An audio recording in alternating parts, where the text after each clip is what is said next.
Let's see what Fox is saying right now. They will face each other for the first time in 4 years. They've talked past each other. Their commercials have run. The campaigns have hurled insults. How's that audio? The two men are on the stage, and the White House is on the line. We'll see if there is a handshake here, and we'll watch this open right now. He'll make his case to the American people with just over 4 months until Election Day. Good evening, I'm Dana Bash, anchor of CNN's Inside Politics and co-anchor of State of the Union. I'm Jake Tapper, anchor of CNN's The Lead and co-anchor of State of the Union. Dana and I will co-moderate this evening. Our job is to facilitate a debate between the two candidates tonight. Before we introduce them, we want to share the rules of the debate with the audience at home. Former President Trump will be on the left side of the screen. President Biden will be appearing on the right. A coin toss determined their positions. Each candidate will have 2 minutes to answer a question and 1 minute each for responses and rebuttals. An additional minute for follow-up, clarification, or response is at the moderator's discretion. When it's time for a candidate to speak, his microphone will be turned on and his opponent's microphone will be turned off. Should a candidate interrupt when his microphone is muted, he will be difficult to understand for viewers at home. At the end of the debate, each candidate will get 2 minutes for closing statements. There is no studio audience tonight. Pre-written notes, props, or contact with campaign staff are not permitted during the debate. By accepting our invitation to debate, both candidates and their campaigns agreed to accept these rules. Now, please welcome the 46th President of the United States, Joe Biden. Folks, how are you?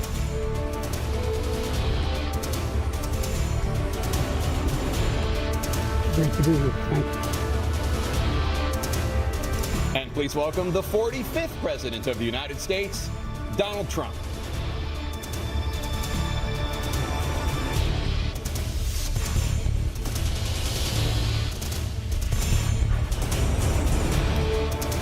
Gentlemen, thanks so much for being here. Let's begin the debate, and let's start with the issue that voters consistently say is their top concern, the economy. President Biden, inflation has slowed, but prices remain high. Since you took office, the price of essentials has increased. For example, a basket of groceries that cost $100 then now costs more than $120. And typical home prices have jumped more than 30%. What do you say to voters who feel they are worse off under your presidency than they were under President Trump? We got to take a look at what I was left when I became president, what Mr. Trump left me. We had an economy that was in free fall. The pandemic was so badly handled. Many people were dying. All he said was, it's not that serious. Just inject a little bleach into your arm. You'll be all right. The economy collapsed. There were no jobs. Unemployment rate rose to 15%. It was terrible. And so what we had to do is try to put things back together again. And that's exactly what we began to do. We created 15,000 new jobs. We brought out the position where we have 800,000 new manufacturing jobs. But there's more to be done. There's more to be done. Working class people are still in trouble. I come from Scranton, Pennsylvania. I come of a household where the kitchen table, if the things weren't able to be met during the month, it was a problem. Price of eggs, the price of gas, the price of housing, the price of a whole range of things. That's why I'm working so hard to make sure I deal with those problems. And we're going to make sure that we reduce the price of housing. We're going to make sure we build 2 million new units. We're going to make sure we cap rents so corporate greed can't take over. The combination, what I was left with in corporate greed, is the reason why we're in this problem right now. In addition to that, we're in a situation where if you take a look at all that was done in his administration, he didn't do much at all. By the time he left, things were in chaos, literally chaos. And so we put things back together. We created, I said, those jobs. We make sure we had a situation where we brought down the price of prescription drugs, which is a major issue for many people, to $15 for a insulin shot as opposed to $400. No senior has to pay more than $200 for any drug, all the drugs they can include beginning next year. And the situation is and we're going to make that available to everybody, to all Americans. So we're working to bring down the price around the kitchen table, and that's what we're going to get done. Thank you. President Trump? We have the greatest economy in the history of our country. We have never done so well. Everybody was amazed by it. Other countries were copying us. We got hit with COVID. And when we did, we spent the money necessary so we wouldn't end up in a Great Depression, the likes of which we had in 1929. By the time we finished, so we did a great job. We got a lot of credit for the economy, a lot of credit for the military, and no wars, and so many other things. Everything was rocking good. But the thing we never got the credit for, and we should have, is getting us out of that COVID mess. He created mandates that was a disaster for our country. But other than that, we had given them back a country where the stock market actually was higher than pre-COVID, and nobody thought that was even possible. The only jobs he created are for illegal immigrants and bounce-back jobs, a bounce-back from the COVID. Yes! He has not done a good job. He's done a poor job, and inflation's killing our country. It is absolutely killing us. Thank you. President Biden? Well, look, the greatest economy in the world, he's the only one that thinks that, I think. I don't know anybody else who thinks he had the greatest economy in the world. And, you know, the fact of the matter is that we found ourselves in a situation where his economy, he rewarded the wealthy. He had the largest tax cut in American history, $2 trillion. He raised a deficit larger than any president has in any one term. He's the only president other than Herbert Hoover who's lost more jobs than he had when he began, since Herbert Hoover. The idea that he did something that was significant. And the military, you know, when he was president, they were still killing people in Afghanistan. He didn't do anything about that. When he was president, we were still finding ourselves in a position where you had a notion that we were this safe country. The truth is, I'm the only president this century that doesn't have this decade, that doesn't have any troops dying anywhere in the world like he did. President Trump, I want to follow up if I can. Am I allowed to respond to him? They died in Iraq. Ask you follow up. You can do whatever you want with the minute that we give you. I want to follow up. You want to impose a 10% tariff on all goods coming into the U.S. How will you ensure that that doesn't drive prices even higher? It's not going to drive them higher. It's just going to cause countries that have been ripping us off for years, like China and many others, in all fairness to China. It's going to just force them to pay us a lot of money, reduce our deficit tremendously, and give us a lot of power for other things. But he made a statement. The only thing he was right about is I gave you the largest tax cut in history. I also gave you the largest regulation cut in history. That's why we had all the jobs. And the jobs went down, and then they bounced back, and he's taking credit for bounce-back jobs. You can't do that. He also said he inherited 9% inflation. No, he inherited almost no inflation, and it stayed that way for 14 months. And then it blew up under his leadership because they spent money like a bunch of people that didn't know what they were doing. And they don't know what they were doing. It was probably the worst administration in history. There's never been. And as far as Afghanistan is concerned, I was getting out of Afghanistan, but we were getting out with dignity, with strength, with power. He got out. It was the most embarrassing day in the history of our country's life. President Trump, over the last 8 years, under both of your administrations, the national debt soared to record highs. And according to a new nonpartisan analysis, President Trump, your administration approved $8.4 trillion in new debt, while so far, President Biden, you've approved $4.3 trillion in new debt. So, former President Trump, many of the tax cuts that you signed into law are set to expire next year. You want to extend them and go even further, you say. With the U.S. facing trillion-dollar deficits and record debt, why should top earners and corporations pay even less in taxes than they do now? Because the tax cuts spurred the greatest economy that we've ever seen just prior to COVID. And even after COVID, it was so strong that we were able to get through COVID much better than just about any other country. But we spurred, that tax spurred. Now, when we cut the taxes, as an example, the corporate tax was cut down to 21% from 39%, plus beyond that. We took in more revenue with much less tax, and companies were bringing back trillions of dollars back into our country. The country was going like never before, and we were ready to start paying down debt. We were ready to start using the liquid gold right under our feet, the oil and gas right under our feet. We were going to have something that nobody else has had. We got hit with COVID. We did a lot to fix it. I gave him an unbelievable situation with all of the therapeutics and all of the things that we came up with.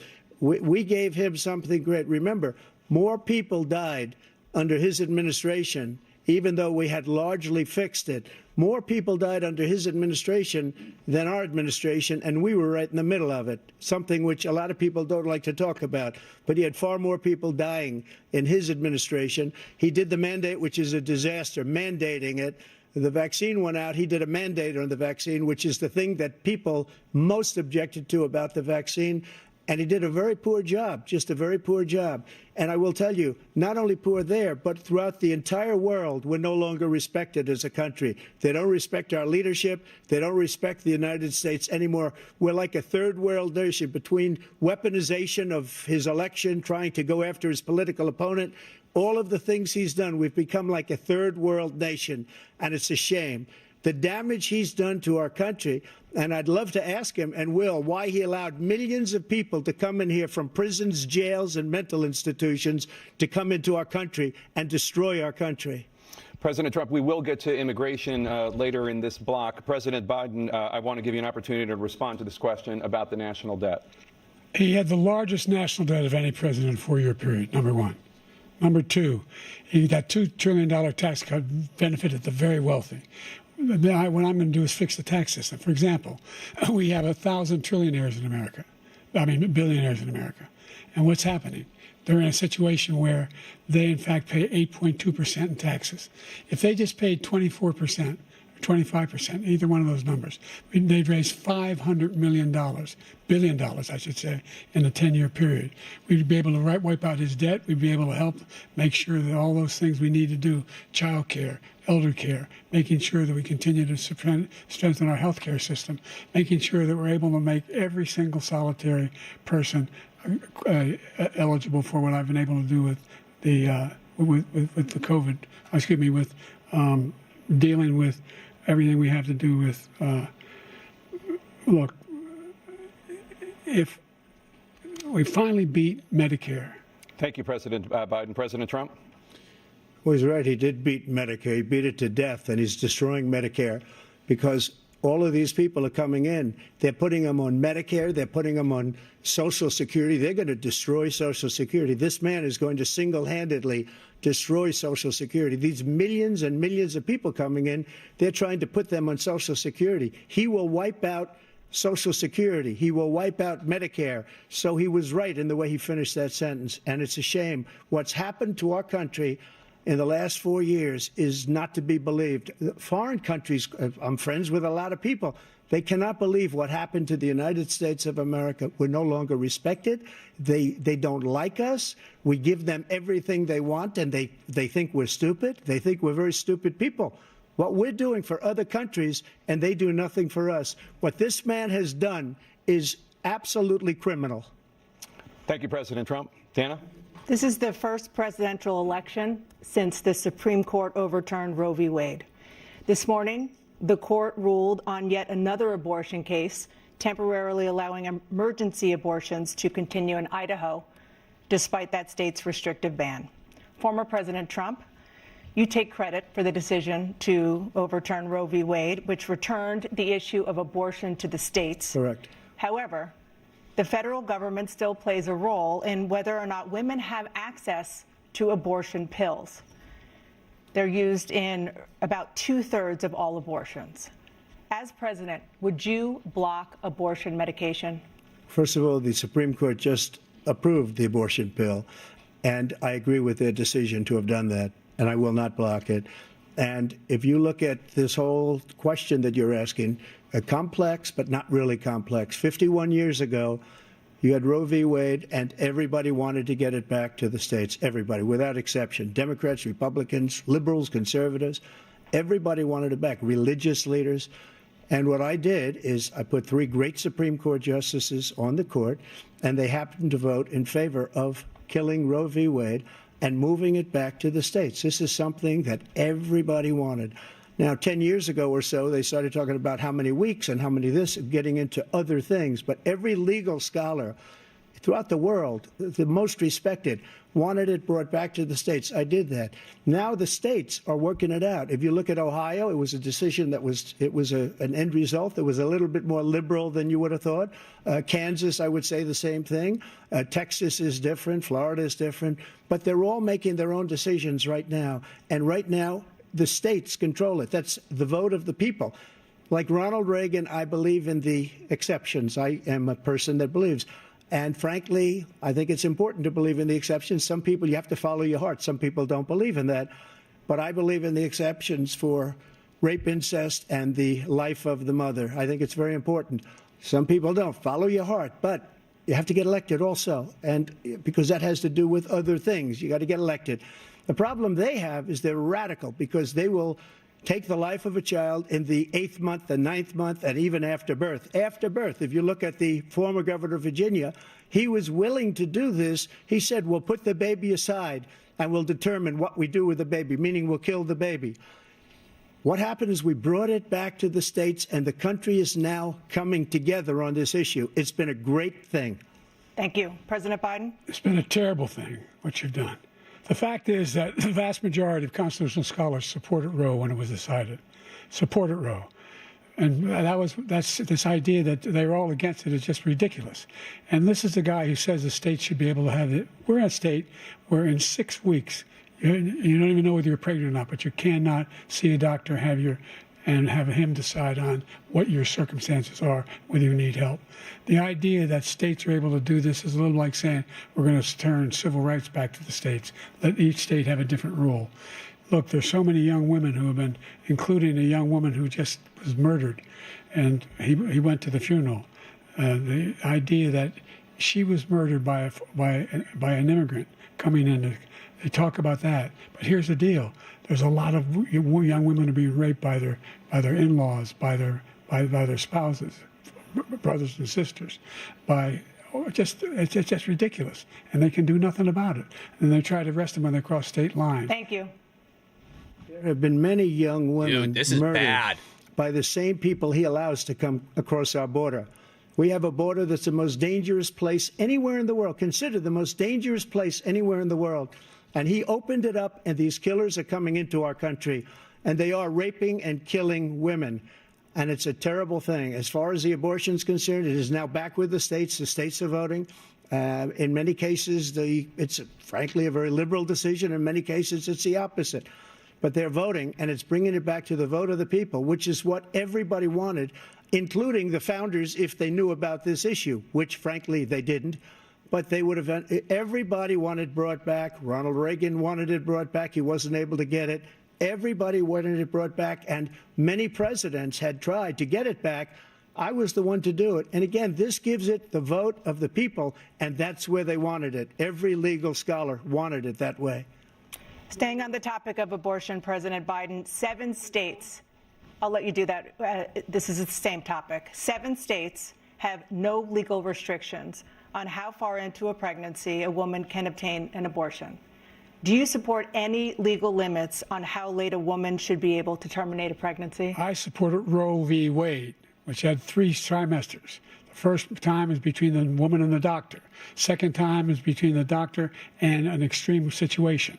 The third time is between the doctor, between the woman and the state. The idea that the politicians, that the founders wanted the politicians to be the ones making decisions about women's health is ridiculous. That's the last. No politician should be making that decision. A doctor should be making those decisions. That's how it should be run. That's what you're going to do. And if I'm elected, I'm going to restore Roe v. Wade. So that means he can take the life of the baby in the 9th month and even after birth, because some states, Democrat run, take it after birth. Again, the former governor of Virginia, put the baby down, then we decide what to do with it. So he's willing to, as we say, rip the baby out of the womb in the 9th month and kill the baby. Nobody wants that to happen, Democrat or Republican. Nobody wants it to happen. You're lying. That is simply not true. The Roe v. Wade does not provide for that. That's not the circumstance. Only if a woman's life is in danger, she's going to die. That's the only circumstance in which that can happen. But we are not for late-term abortion, period. Period, period. Under Roe v. Wade, you have late-term abortion. You can do whatever you want, depending on the state. You can do whatever you want. We don't think that's a good thing. We think it's a radical thing. We think the Democrats are the radicals, not the Republicans. For 51 years, that was the law. 51 years, constitutional scholarship said it was the right way to go. 51 years, and it was taken away because this guy put very conservative members on the Supreme Court. He takes credit for taking it away. What's he going to do? What's he going to do, in fact, if the MAGA Republicans, he gets elected, and the MAGA Republicans control the Congress, and they pass a universal ban on abortion, period, across the board at 6 weeks or 7 or 8 or 10 weeks, something very, very conservative. Is he going to sign that bill? I'll veto it. He'll sign it. Thank you. Let's turn now to the issue of immigration and border security. President Biden, a record number of migrants have illegally crossed the southern border on your watch. Overwhelming border states and overburdening cities such as New York and Chicago, and in some cases causing real safety and security concerns. Given that, why should voters trust you to solve this crisis? Because we worked very hard to get a bipartisan agreement that not only changed all of that, it made sure that we are in a situation where you had no circumstance where they could come across the border with the number of border police there are now. We significantly increased the number of asylum officers.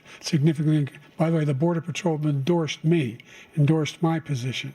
In addition to that, we found ourselves in a situation where when he was president, he was separating babies from their mothers, putting them in cages, making sure the families were separated. That's not the right way to go. What I've done since I've changed the law, what's happened? I've changed it in a way that now you're in a situation where there are 40% fewer people coming across the border illegally. That's better than when he left office. And I'm going to continue to move until we get the total ban on the total initiative relative to what we can do with more Border Patrol and more asylum officers. President Trump? I really don't know what he said at the end of that sentence. I don't think he knows what he said either. Look, we had the safest border in the history of our country. The border, all he had to do was leave it. All he had to do was leave it.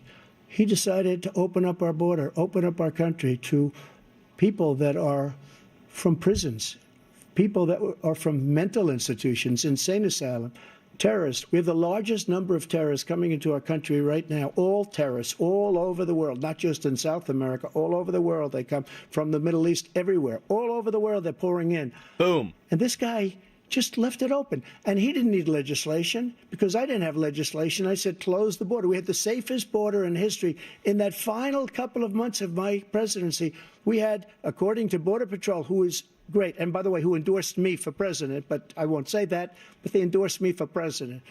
Brandon, just speak to him.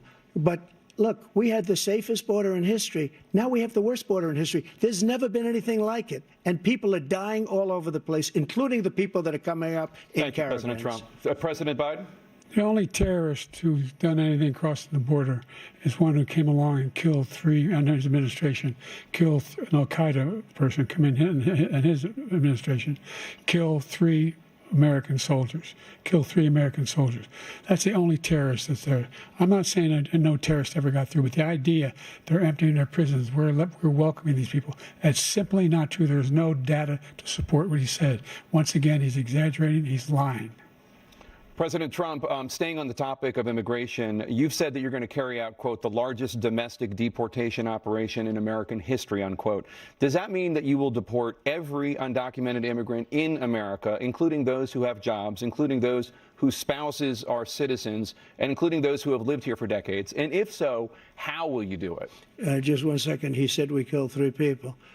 The people we killed are al-Baghdadi and Soleimani, the 2 greatest terrorists, biggest terrorists anywhere in the world. And it had a huge impact on everything, not just border, on everything. He's the one that killed people with the bad water, including hundreds of thousands of people dying and also killing our citizens when they come in. We are living right now in a rat's nest. They're killing our people in New York, in California, in every state in the union because we don't have borders anymore. Every state is now a border. And because of his ridiculous, insane, and very stupid policies, people are coming in and they're killing our citizens at a level that we've never seen. We call it migrant crime. I call it Biden migrant crime. They're killing our citizens at a level that we've never seen before. And you're reading it like these 3 incredible young girls over the last few days. One of them, I just spoke to the mother, and they just had the funeral for this girl, 12 years old. This is horrible what's taken place. What's taken place in our country, we're literally an uncivilized country now. He doesn't want it to be. He just doesn't know. He opened the borders. Nobody's ever seen anything like. And we have to get a lot of these people out, and we have to get them out fast because they're going to destroy our country. Just take a look at where they're living. They're living in luxury hotels in New York City and other places. Our veterans are on the street. They're dying because he doesn't care about our veterans. He doesn't care. He doesn't like the military at all, and he doesn't care about our veterans. Nobody been worse. I had the highest approval rating for veterans taking care of the VA He has the worst. He's gotten rid of all the things that I approved, choice that I got through Congress, all of the different things I approved, they abandoned. We had by far the highest, and now it's down in less than half because he's done all these great things that we did. And I think he did it just because I approved it, which is crazy. But he has killed so many people at our border by allowing all of these people to come in. And it's a very sad day in America. President Biden, you have the mic. Every single thing he said is a lie. Every single one. For example, veterans are a hell of a lot better off since I passed the PACT Act. 1 million of them now have insurance, and their families have it. Their families have it because what happened, whether it was Agent Orange or burn pits, they're all being covered now. And his group opposed that. We're also in a situation where we have great respect for veterans. My son spent a year in Iraq, living next to one of those burn pits, came back with stage 4 glioblastoma. I was recently in France for D-Day, and I spoke all about those heroes that died. I went to the World War II cemetery, World War I cemetery he refused to go to. He was standing with his 4-star general, and he told me, he said, I don't want to go in there because they're a bunch of losers and suckers. My son was not a loser, was not a sucker. You're the sucker. You're the loser. President Trump? First of all, that was a made-up quote, suckers and losers. They made it up. It was in a third-rate magazine that's failing, like many of these magazines. He made that up. He put it in commercials. We've notified him. We had 19 people that said I didn't say it. And think of this. Who would say I'm at a cemetery or I'm talking about our veterans? Because nobody's taken better care. I'm so glad this came up, and he brought it up. There's nobody that's taken better care of our soldiers than I have. To think that I would, in front of generals and others, say suckers and losers. We have 19 people that said it was never said by me. It was made up by him, just like Russia was made up, just like the 51 intelligence agents are made up, just like the new thing with the 16 economists are talking. It's the same thing. 51 intelligence agents said that the laptop was Russia disinformation. It wasn't. That came from his son, Hunter. It wasn't Russia disinformation. He made up the suckers and losers, so he should apologize to me right now. 4-star general standing to your side who was on your staff who said you said it, period. That's number one. And number two, the idea that I have to apologize to you for anything along the line. We've done more for veterans than any president has in American history. And they now are in their family. The only sacred obligation we have as a country is to care for our veterans when they come home and their families and equip them when they go to war. That's what we're doing. That's what the VA is doing now. They're doing more for veterans than ever before in our history. All right. Thank you so much. Let's move to the topic of foreign policy. I want to begin with Russia's war against Ukraine, which is now in its third year. Former President Trump, Russian President Vladimir Putin says he'll only end this war if Russia keeps the Ukrainian territory it has already claimed and Ukraine abandons its bid to join NATO. Are Putin's terms acceptable to you? First of all, our veterans and our soldiers can't stand this guy. They can't stand him. They think he's the worst commander-in-chief, if that's what you call him, that we've ever had. They can't stand him. So let's get that straight. And they like me more than just about any of them. And that's based on every single bit of information. As far as Russia and Ukraine, if we had a real president, the president that knew, that was respected by Putin, he would have never invaded Ukraine. A lot of people are dead right now, much more than people know. You know, they talk about numbers. You can double those numbers, maybe triple those numbers. He did nothing to stop it. In fact, I think he encouraged Russia from going in. I'll tell you what happened. He was so bad with Afghanistan. It was such a horrible embarrassment, most embarrassing moment in the history of our country, that when Putin watched that and he saw the incompetence, that he should have fired those generals, like I fired the one that you mentioned. And so he's got no love lost. But he should have fired those generals. No general got fired for the most embarrassing moment in the history of our country, Afghanistan, where we left billions of dollars of equipment behind. We lost 13 beautiful soldiers, and 38 soldiers were obliterated. And by the way, we left people behind, too. We left American citizens behind.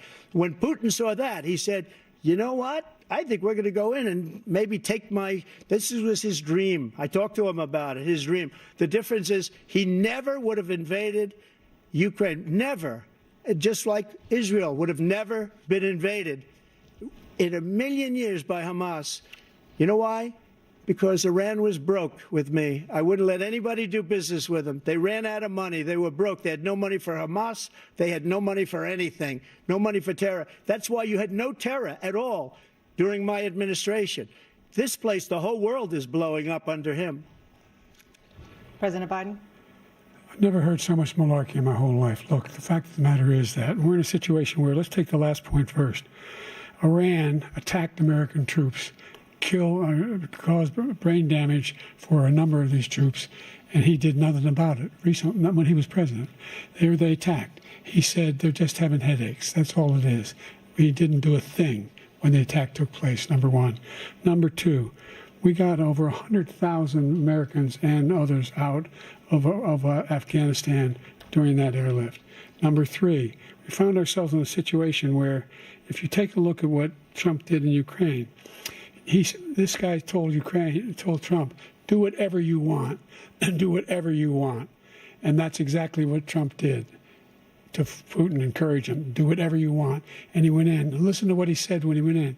He was going to take Kyiv in 5 days, remember? Because it's part of the old Soviet Union. That's what he wanted to reestablish, Kyiv. And he, in fact, didn't do it at all. He wasn't able to get it done.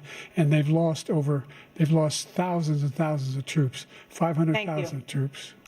President Trump, I never come back said to you that. for 1 minute, I just want to go back to my original question, which is, are Putin's terms acceptable to you? Keeping the territory in Ukraine? Acceptable. No, they're not acceptable. But look, this is a war that never should have started. If we had a leader in this war, he led everybody along.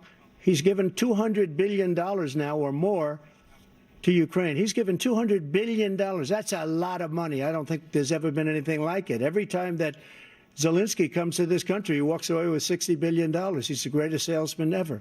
And I'm not knocking him. I'm not knocking anything. I'm only saying the money that we're spending on this war, and we shouldn't be spending, it should have never happened. I will have that war settled between Putin and Zelensky as president-elect before I take office on January 20th. I'll have that war settled. People being killed so needlessly, so stupidly, and I will get it settled, and I'll get it settled fast before I take office. President Biden, you have a minute. The fact is that Putin is a war criminal. He's killed thousands and thousands of people. And he has made one thing clear. He wants to reestablish what was part of the Soviet Empire, not just a piece. He wants all of Ukraine. That's what he wants. And then, do you think he'll stop there? Do you think he'll stop when if he takes Ukraine? What do you think happens to Poland? What do you think of Belarus? What do you think happens to those NATO countries? And so if you want a war, you ought to find out what he's going to do, because if in fact he does what he says and walks away, and by the way, all that money we give Ukraine are from weapons we make here in the United States. We give them the weapons, not the money at this point. And our NATO allies have produced as much funding for Ukraine as we have. That's why we're strong. Thank you. Moving on to the Middle East. In October, Hamas attacked Israel, killing more than 1,000 people and taking hundreds of hostages. Among those held and thought to still be alive are 5 Americans. Israel's response has killed thousands of Palestinians and created a humanitarian crisis in Gaza. President Biden, you've put forward a proposal to resolve this conflict, but so far Hamas has not released the remaining hostages, and Israel is continuing its military offensive in Gaza. So what additional leverage will you use to get Hamas and Israel to end the war? You have 2 minutes. Number one, everyone from the United Nations Security Council straight through to the G7 to the Israelis and Netanyahu himself have endorsed the plan I put forward. Which has 3 stages to it. The first stage is trade the hostages for a ceasefire. Second phase is a ceasefire with additional conditions. The third phase is the end of the war. The only one who wants the war to continue is Hamas. Number one, they're the only ones standing out. We're still pushing hard to get them to accept. In the meantime, what's happened? In Israel, we're finding that the only thing I've denied Israel was 2,000-pound bombs. They don't work very well in populated areas. They kill a lot of innocent people. We're providing Israel with all the weapons they need and when they need them. And by the way, I'm the guy that organized the world against Iran when they had a full-blown intercontinental ballistic ballistic missile attack on Israel. No one was hurt. No one Israeli was accidentally killed, and it just stopped. We saved Israel. We are the biggest producer of support for Israel of anyone in the world. And so there are two different things. Hamas cannot be allowed to be continued. We continue to send our experts and our intelligence people as to how they can get Hamas like we did bin Laden. You don't have to do it. And by the way, they've been greatly weakened, Hamas, greatly weakened, and they should be. They should be eliminated. But you've got to be careful for what using certain weapons among population centers. Just going back to Ukraine for 1 second. We have an ocean separating us. The European nations together have spent $100 billion, or maybe more than that, less than us. Why doesn't he call them and say, you got to put up your money like I did with NATO? I got them to put up hundreds of billions of dollars. The Secretary General of NATO said Trump did the most incredible job I've ever seen. They wouldn't have any. They were going out of business. We were spending almost 100% of the money was paid by us. He didn't do that. He's getting all. You got to ask these people to put up the money. We're over $100 billion more spent, and it has a bigger impact on them because of location, because we have an ocean in between. You got to ask them. As far as Israel and Hamas, Israel's the one that wants to go. He said the only one that wants to keep going is Hamas. Actually, Israel is the one, and you should let him go and let him finish the job. He doesn't want to do it. He's become like a Palestinian, but they don't like him because he's a very bad Palestinian. He's a weak one. President Biden, you have a minute. I've never heard so much foolishness. This is a guy who wants to get out of NATO. Are you going to stay in NATO? He's going to pull out of NATO. The idea that we have, our strength lies in our alliances as well. It may be a big ocean, but we're ever able to avoid a war in Europe, a major war in Europe? What happens if, in fact, you have Putin continue to go into NATO? We have an Article 5 agreement. Attack on one is attack on all. You want to start the nuclear war he keeps talking about, go ahead. Let Putin go in and control Ukraine and then move on to Poland and other places. See what happens then. He has no idea what the hell he's talking about. And by the way, I got 50 other nations around the world to support Ukraine, including Japan and South Korea, because they understand that this kind of dislocation has a serious threat to the whole world peace. No major war in Europe has ever been able to be contained just to Europe.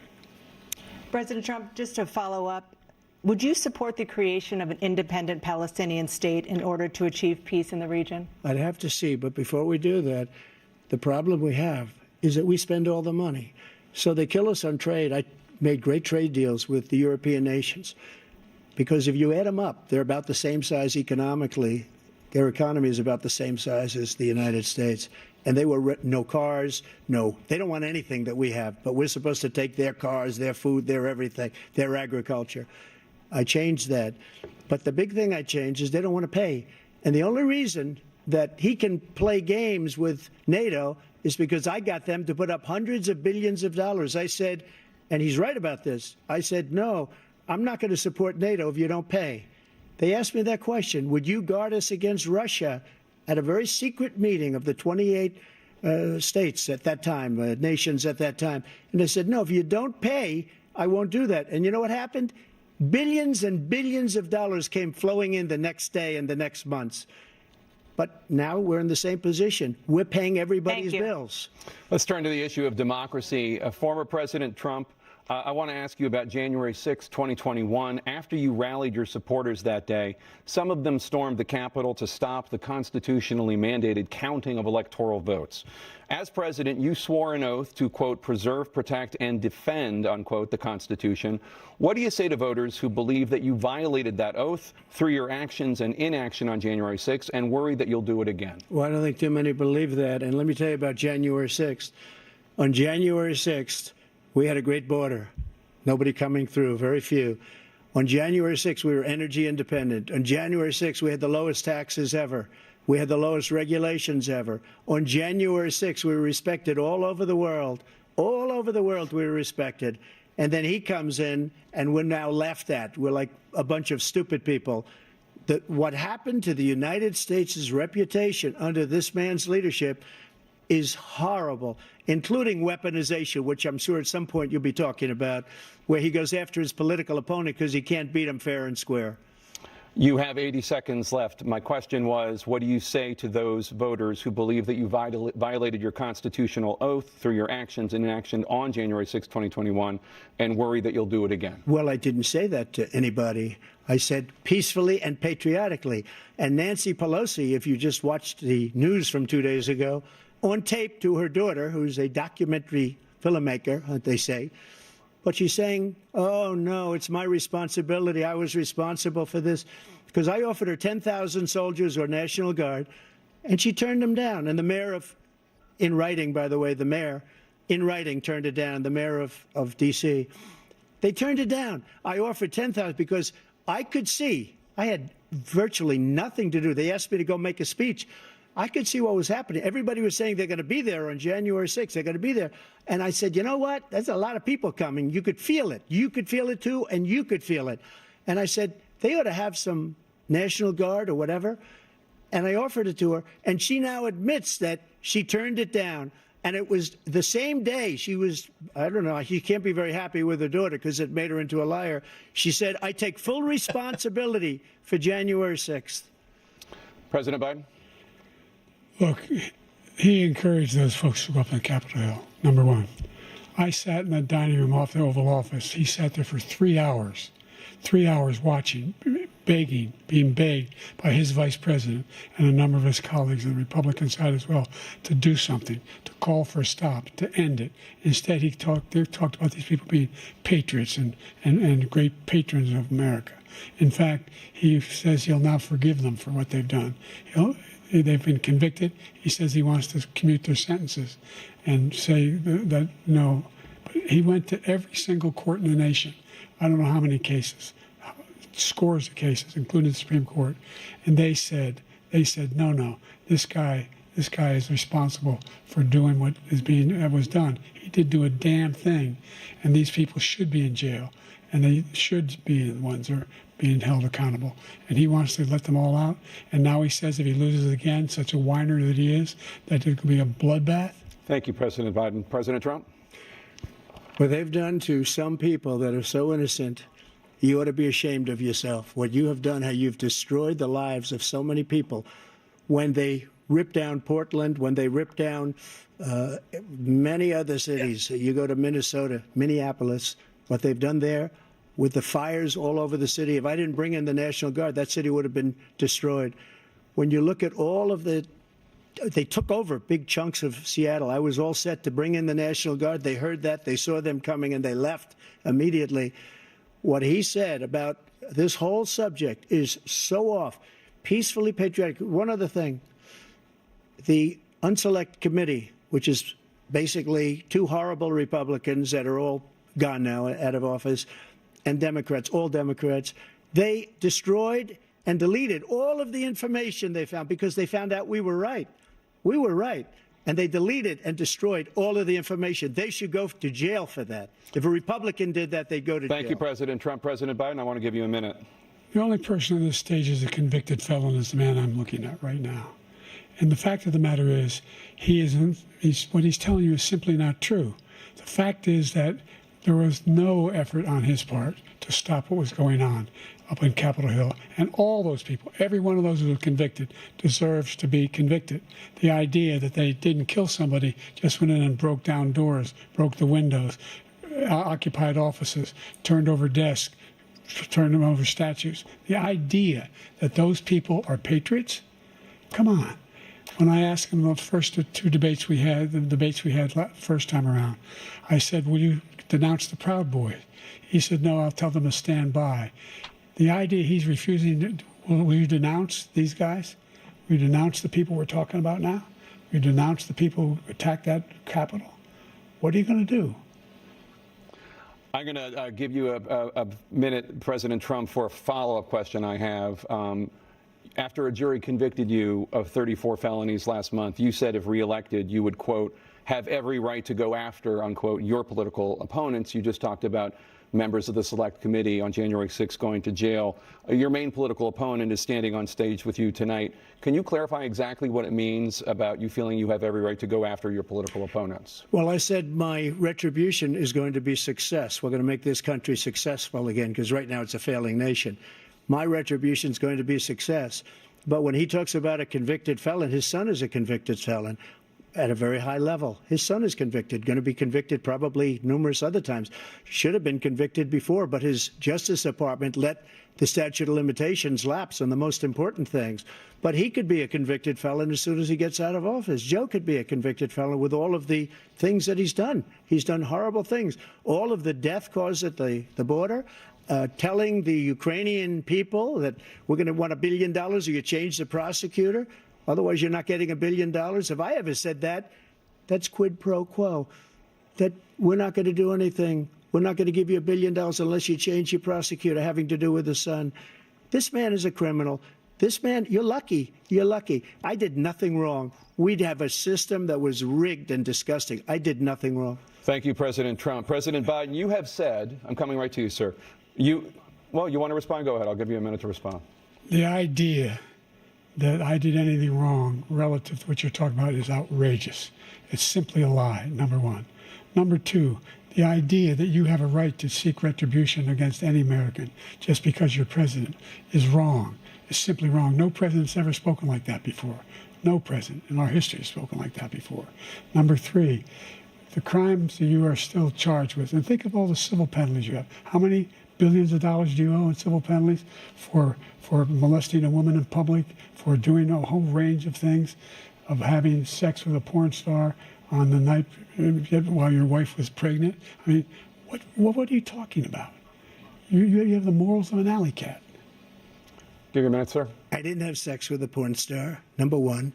Number two, that was a case that was started and moved. They moved a high-ranking official, a DOJ, into the Manhattan DA's office to start that case. That case is going to be appealed and won. We had a very terrible judge, a horrible judge, Democrat. The prosecutor were all high-ranking Democrats, appointed people, and both the civil and the criminal. He basically went after his political opponent because he thought it was going to damage me. But when the public found out about these cases, because they understand it better than he does, he has no idea what these cases are. But when they found out about these cases, you know what they did? My poll numbers went up, way up. You know that because you're reporting it. And we took in more money in the last 2 weeks than we've ever taken in the history of any campaign. I don't think any campaign has ever taken. Hundreds of millions of dollars came pouring in because the public knows it's a scam and it's a guy that's after his political opponent because he can't win fair and square. Thank you, President Trump. President Biden, you have said, quote, Donald Trump and his MAGA Republicans are determined to destroy American democracy. Do you believe that the tens of millions of Americans who are likely to vote for President Trump will be voting against American democracy? The more they know about what he's done, yes. The more they know about what he's done. And there's a lot more coming. He's got a lot of cases down the road coming around. This debate's starting to get a little unfair, you guys. Talking about January 6th, Trump's a felon. They're not talking about any of the money that he embezzled. They're not talking about all the people that died at the border, terrorists here. They don't want to spend time on any of that, but they want to spend time on Trump's cases and all this other bullshit. Do you ever hear any presidents say that I thought Hitler had some good ideas? What got me involved to run in the first place after my son had died, I decided in Iraq, because of Iraq, I said I wasn't going to run again until I saw what happened in Charlottesville, Virginia. People coming out of the woods carrying swastikas on torches, and singing the same anti-Semitic bile they sang when back in Germany. And the young woman got killed. I spoke to the mother, and they asked him. They said, "What do you think of those people? The ones who got killed, the one who tried to stop it, and the ones," he said, "I think they're fine people on both sides." What American president would ever say Nazis coming out of fields carrying torches, singing the same? Snopes just said that was false, by the way. We're fine people.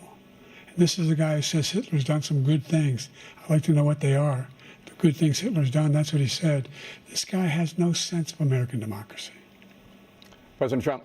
Jake, both of you know that story has been totally wiped out because when you see the sentence, it said 100% exoneration on this. So he just keeps it going. He says he ran because of Charlottesville. He didn't run because of Charlottesville.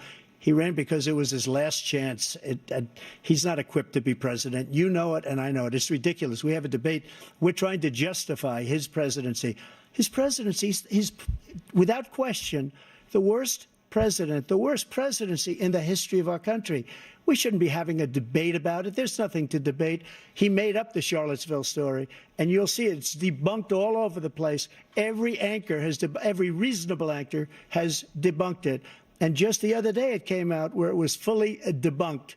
It's a nonsense story. He knows that, and he didn't run because of Charlottesville. He used that as an excuse to run. President Biden? And debunked. It happened. All you have to do is listen to what was said at the time. And the idea that somehow that's the only reason I ran because I was worried a guy like this guy could get elected. If he thought they were good people coming out of that forest, carrying those woods, carrying those torches, then he didn't deserve to be president. Didn't deserve to be president at all. And the idea that he's talking about all this being fabricated, we saw with our own eyes. We saw what happened on January 6th. We saw the people breaking through the windows. We saw people occupying his own vice president. Look, there's a reason why 40 of his 44 top cabinet officers refused to endorse him this time. His vice president hasn't endorsed him this time. So why? Why? They know him well. They serve with him. Why are they not endorsing him? Thank you, President Biden. We're going to be right back with more from the CNN presidential debate. Folks, spent a lot of time on January 6th, spent a lot of time on Donald Trump's trials, spent a lot of time on him being a felon. Do you notice the way the questions are posing? Oh, well, you said this, calling basically MAGA supporters extremists and a threat to democracy. Folks, a lot of this is implanting certain narratives into the listener just through the question itself. So in statistics, a lot of times we refer to this as, response bias or what's called a non-response bias. So obviously it's going to come back. So you're already leading the listener to a specific type of question that's already implanting them partially the answer that's expected to be given from the listener. And the listener tends to have a position of authority, which is Joe Biden himself.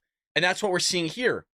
It's ridiculous. I mean, we knew it was coming, right? We knew that at some way, shape, or form here, they were going to sit there and start basically attacking Donald Trump for his lawsuits, all these other things. Donald Trump did a phenomenal job here. Phenomenal job. Started going off the path just a little bit. But not a bad performance by the president, Mr. 45. Dude, early on, Joe Biden getting lost, that was cringy. Holy smokes. When he started going, I mean, we're going to have to replay it during tomorrow's show, but holy smokes, man, he got totally confused. He didn't know where he was at. He didn't know what he was doing. That was hard to watch. And that's why I thought it was a great move by Donald Trump to not comment on Joe Biden not being with it. Just let it go. We all see it. We're all aware of it. And I think Donald Trump's doing a great job of turning everything back on Joe Biden. Like, no, look what you're doing. But isn't it remarkable that Joe Biden is still bringing up the Charlottesville? Snopes, 7 years later, we're talking about things 7 years ago. January 6th, like still talking about that. It's just, but you don't want to talk about, the whole Russia, the quid pro quo that Biden mentioned, or sorry, that Trump mentioned about Biden. You don't want to bring up the Hunter Biden laptop. You don't want to bring up the fact that your son had done drugs. They don't want to talk about the tax stuff. They better be bringing all this stuff up after the freaking break here, because how are you going to get away with all these Donald Trump trials, but you're not talking about all the money funneling from Romania, China, Russia? That's what Donald Trump needs to bring up, is that whole aspect. I don't think we're missing anything on the board here. Age, do we want to check age off in semiconductors since they talked about the economy? Do we want to do that yet? I don't think they got on the climate change, is why I'm kind of holding off. But are we missing anything here? Oop. You guys let me know. Biden is fumbling. He is fumbling, but I'll be honest, he's holding it up better than I thought he would. When he started fumbling at the beginning, I was like, man, dude, Joe Biden, it's going to be bad. We still got a little bit to go here. We don't know what they're doing here. Okay, so there's a break. We don't know if they're giving something to Joey behind the scenes. We're not sure what's happening here. But if you notice, CNN was very crafty in what they did, is they didn't turn it into policies, really. They didn't turn it into anything like that. They started turning it into personal attacks on Donald Trump. Again, January 6th. They started talking about his porn star stuff, his trials, he's a felon, all those things they brought up. Nothing about Joe. Weird. Nothing about Joe's family. Nothing about the classified documents that Joe had strung out. Nothing about the transparency or their lack of his administration. Nothing about that. It's just remarkable, right? See, there's no follow-ups with Joe Biden. No follow-up whatsoever. So let's look over back here, folks. Again in a second term. President Biden, while black unemployment dropped to a record low under your presidency, black families still earn far less than white families. Black mothers are still 3 times more likely to die from pregnancy-related causes, and black Americans are imprisoned at 5 times the rate of white Americans. What do you say to black voters who are disappointed that you haven't made more progress? They acknowledge they made a lot of progress, number one. The fact of the matter is there's more small black businesses that have been started than any time in history. Number two, the wages of black unemployment is the lowest level it's been in a long, long time. Number three, we're providing housing for black Americans and dealing with the segregation that exists among these corporations that collude to keep people out of their houses. And in addition to that, we find that the impact on the choice that black families have to make relative to child care is incredibly difficult. When we did the first major piece of legislation in the past, I was able to reduce black child care costs. I cut them in half. We got to make sure we provide for child care costs. We got to make sure, because when you provide those child care protections, you increase economic growth because more people can be in the job market. So there's more to be done, considerably more to be done. But we've done a great deal so far, and I'm not letting up, and they know it. You have 49 seconds left. What do you say to black voters who are disappointed with the progress so far? I say I don't blame them for being disappointed. Inflation is still hurting them badly. For example, I provided for the idea that any black family, first-time home buyer, should get a $10,000 tax credit to be able to buy their first home so they can get started. I made sure that we're in a situation where all those black families and those black individuals who had to take out student loans that were ballooning, that if they were engaged in nursing, doctor, and anything having to do with volunteerism, if they paid their bills for 10 years on their student debt, all the rest is forgiven after 10 years. Millions have benefited from that. And we're going to do a whole lot more for black families. Thank you, President Trump. And he caused the inflation. He's blaming inflation, and he's right, it's been very bad. He caused the inflation, and it's killing black families and Hispanic families and just about everybody. It's killing people. They can't buy groceries anymore. They can't. You look at the cost of food where it's doubled and tripled and quadrupled. They can't live. They're not living anymore. He caused this inflation. I gave him a country with essentially no inflation. It was perfect. It was so good. All he had to do is leave it alone. He destroyed it with his Green New scam and all this money that's being thrown out the window. He caused inflation. As sure as you're sitting there, the fact is that his big kill on the black people is the millions of people that he's allowed to come in through the border. They're taking black jobs now, and it could be 18, it could be 19, and even 20 million people. They're taking black jobs, and they're taking Hispanic jobs, and you haven't seen it yet, but you're going to see something that's going to be the worst in our history. Thank you. President Biden? There was no inflation when I became president. You know why? The economy was flat on its back. 15% unemployment. He decimated the economy, absolutely decimated the economy. That's why there was no inflation at the time. There were no jobs. We provided thousands of millions of jobs for individuals who are in all communities, including minority communities. We made sure that they have health insurance. We have covered, the ACA has increased. I made sure that they're $8,000 per person in a family to get written off for health care. But this guy wants to eliminate that. They tried 50 times. He wants to get rid of the ACA again, and they're going to try again if they win. You find ourselves in a position where the idea that we're not doing anything, we put more police on the street than any administration has. He wants to cut the cops. We're providing for equity and making sure people have a shot to make it. There's a lot going on, but in inflation, he caused it by his tremendous malfeasance in the way he handled the pandemic. Thank you. Another persistent challenge is the climate crisis. 2023 was the hottest year in recorded history, and communities across the country are confronting the devastating effects of extreme heat, intensifying wildfires, stronger hurricanes, and rising sea levels. Former President Trump, you've vowed to end your opponent's climate initiatives, but will you take any action as president to slow the climate crisis? Well, let me just go back to what he said about the police, how close the police are to him. Almost every police group in the nation from every state is supporting Donald J. Trump. Almost every police group. And what he's done to the black population is horrible, including the fact that for 10 years he called them super predators. We can't, in the 1990s, we can't forget that. Super predators was his name, and he called it to them for 10, and they've taken great offense at it, and now they see it happening. But when they see what I did for criminal justice reform and for the historically black colleges and universities, where I funded them and got them all funded, and the opportunity zones with Tim, as you know, Tim Scott was incredible. He did a great job, great senator from South Carolina. He came to me with the idea, and it was a great idea. It's one of the most successful economic development acts ever in the country, opportunity zones. And the biggest beneficiary are blacks. And that's why we have the best numbers with them in maybe ever. They're saying ever. I read this morning where ever, the best numbers.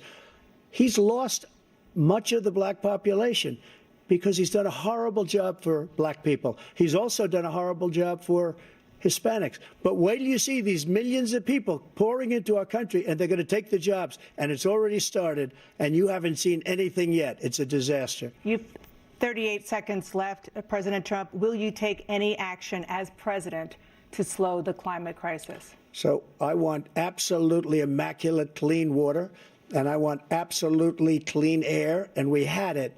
We had H2O. We had the best numbers ever, and we were using all forms of energy, all forms, everything. And yet, during my 4 years, I had the best environmental numbers ever. And my top environmental people gave me that statistic just before I walked on the stage, actually. I don't know where the hell he's been. The idea that anything he said is true. I've passed the most extensive climate change legislation in history. We find ourselves, and by the way, black colleges. I came up with $15 billion for HBCUs, historic black universities and colleges, because they don't have the kind of contributors that they have to build these laboratories and the like. Any black student is capable in college of doing any white student can do. They just don't have the money, but now they'll be able to get those jobs in high tech. We're in a situation where the idea that he is claiming to have done something that had the cleanest water, he hadn't done a damn thing in the environment. He pulled out of the Paris Climate Accord. I immediately joined it because if we reach 1.5 degrees Celsius at any one point, there's no way back. The only existential threat to humanity is climate change, and he didn't do a damn thing about it. He wants to undo all that I've done. The Paris Accord was going to cost us $1 trillion, and China nothing, and Russia nothing, and India nothing. It was a ripoff of the United States. And I ended it because I didn't want to waste that money because they treat us horribly. We were the only ones who was costing us money. Nobody else was paying into it. And it was a disaster.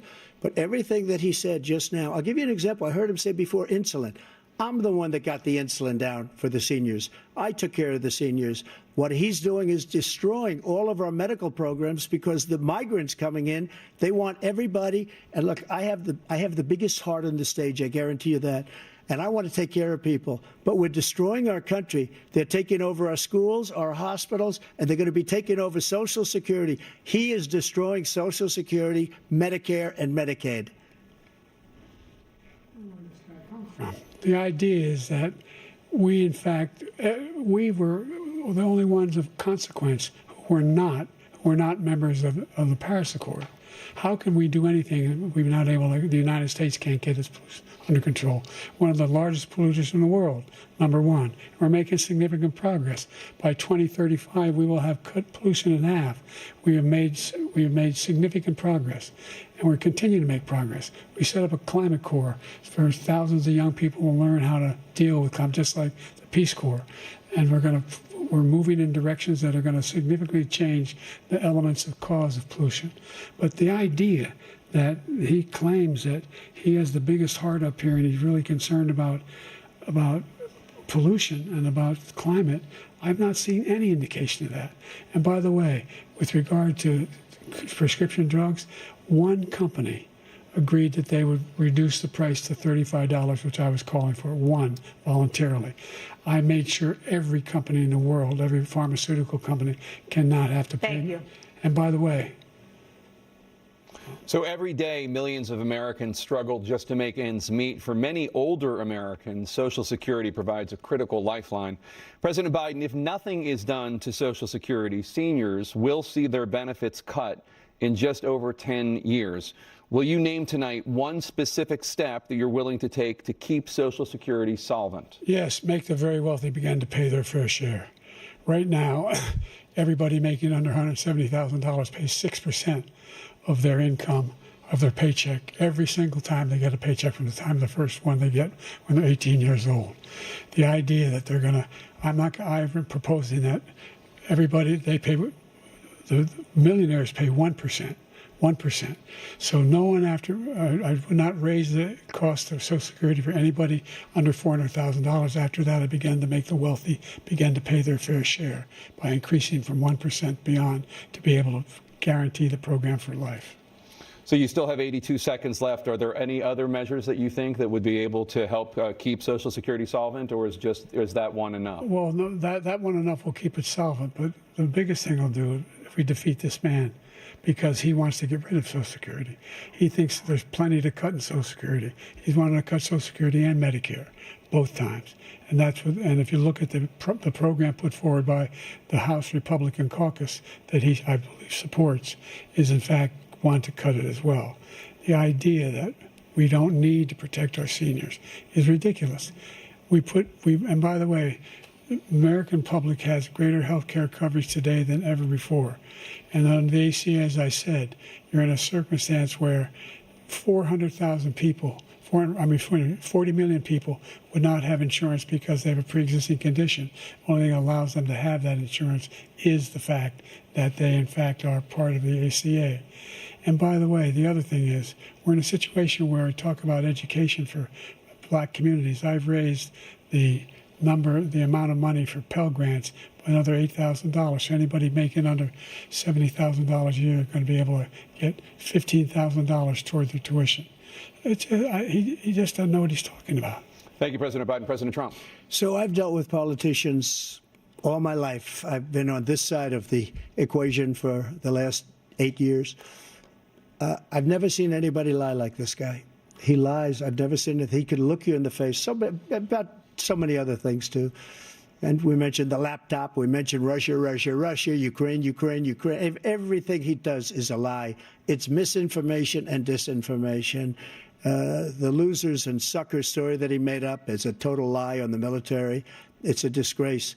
But Social Security, he's destroying it because millions of people are pouring into our country, and they're putting them onto Social Security. They're putting them onto Medicare, Medicaid. They're putting them in our hospitals. They're taking the place of our citizens. What they're doing to the VA, to our veterans, is unbelievable. Our veterans are living in the street, and these people are living in luxury hotels. He doesn't know what he's doing, and it's really coming back. I've never seen such anger in our country before. President Biden? The idea that veterans are not being taken care of, I told you before. And by the way, when I said suckers and losers, he acknowledged after that he fired that general.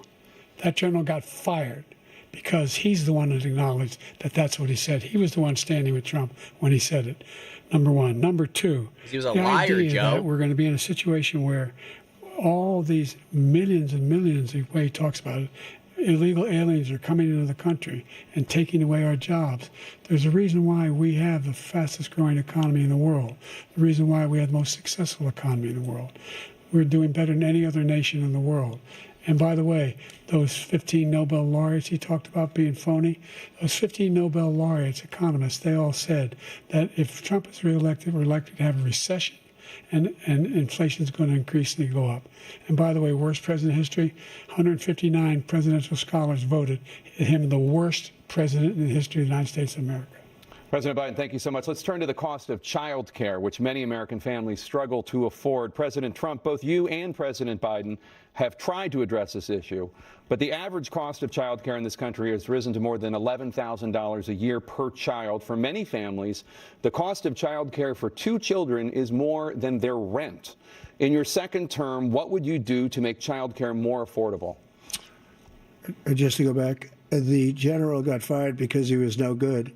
And if he said that, that's why he made it up. But we have 19 people that said I didn't say it, and they're very highly respected, much more so than him. The other thing is, he doesn't fire people. He never fired people. I've never seen him fire anybody. I did fire a lot. I fired Comey because he was no good. I fired a lot of the top people at the FBI, drained the swamp. They were no good. Not easy to fire people. You'd pay a price for it, but they were no good. I inherited these people. I didn't put them there. I didn't put Comey there. He was no good. I fired him. This guy hasn't fired anybody. He never fires. He should have fired every military man that was involved with that the Afghanistan horror show, the most embarrassing moment in the history of our country. He didn't fire. Did you fire anybody? Did you fire anybody that's on the border that's allowed us to have the worst border in the history of the world? Did anybody get fired for allowing 18 million people, many from prisons, many from mental institutions? Did you fire anybody that allowed our country to be destroyed? Joe, our country is being destroyed as you and I sit up here and waste a lot of time on this debate. This shouldn't be a debate. He is the worst president. He just said about me because I said it.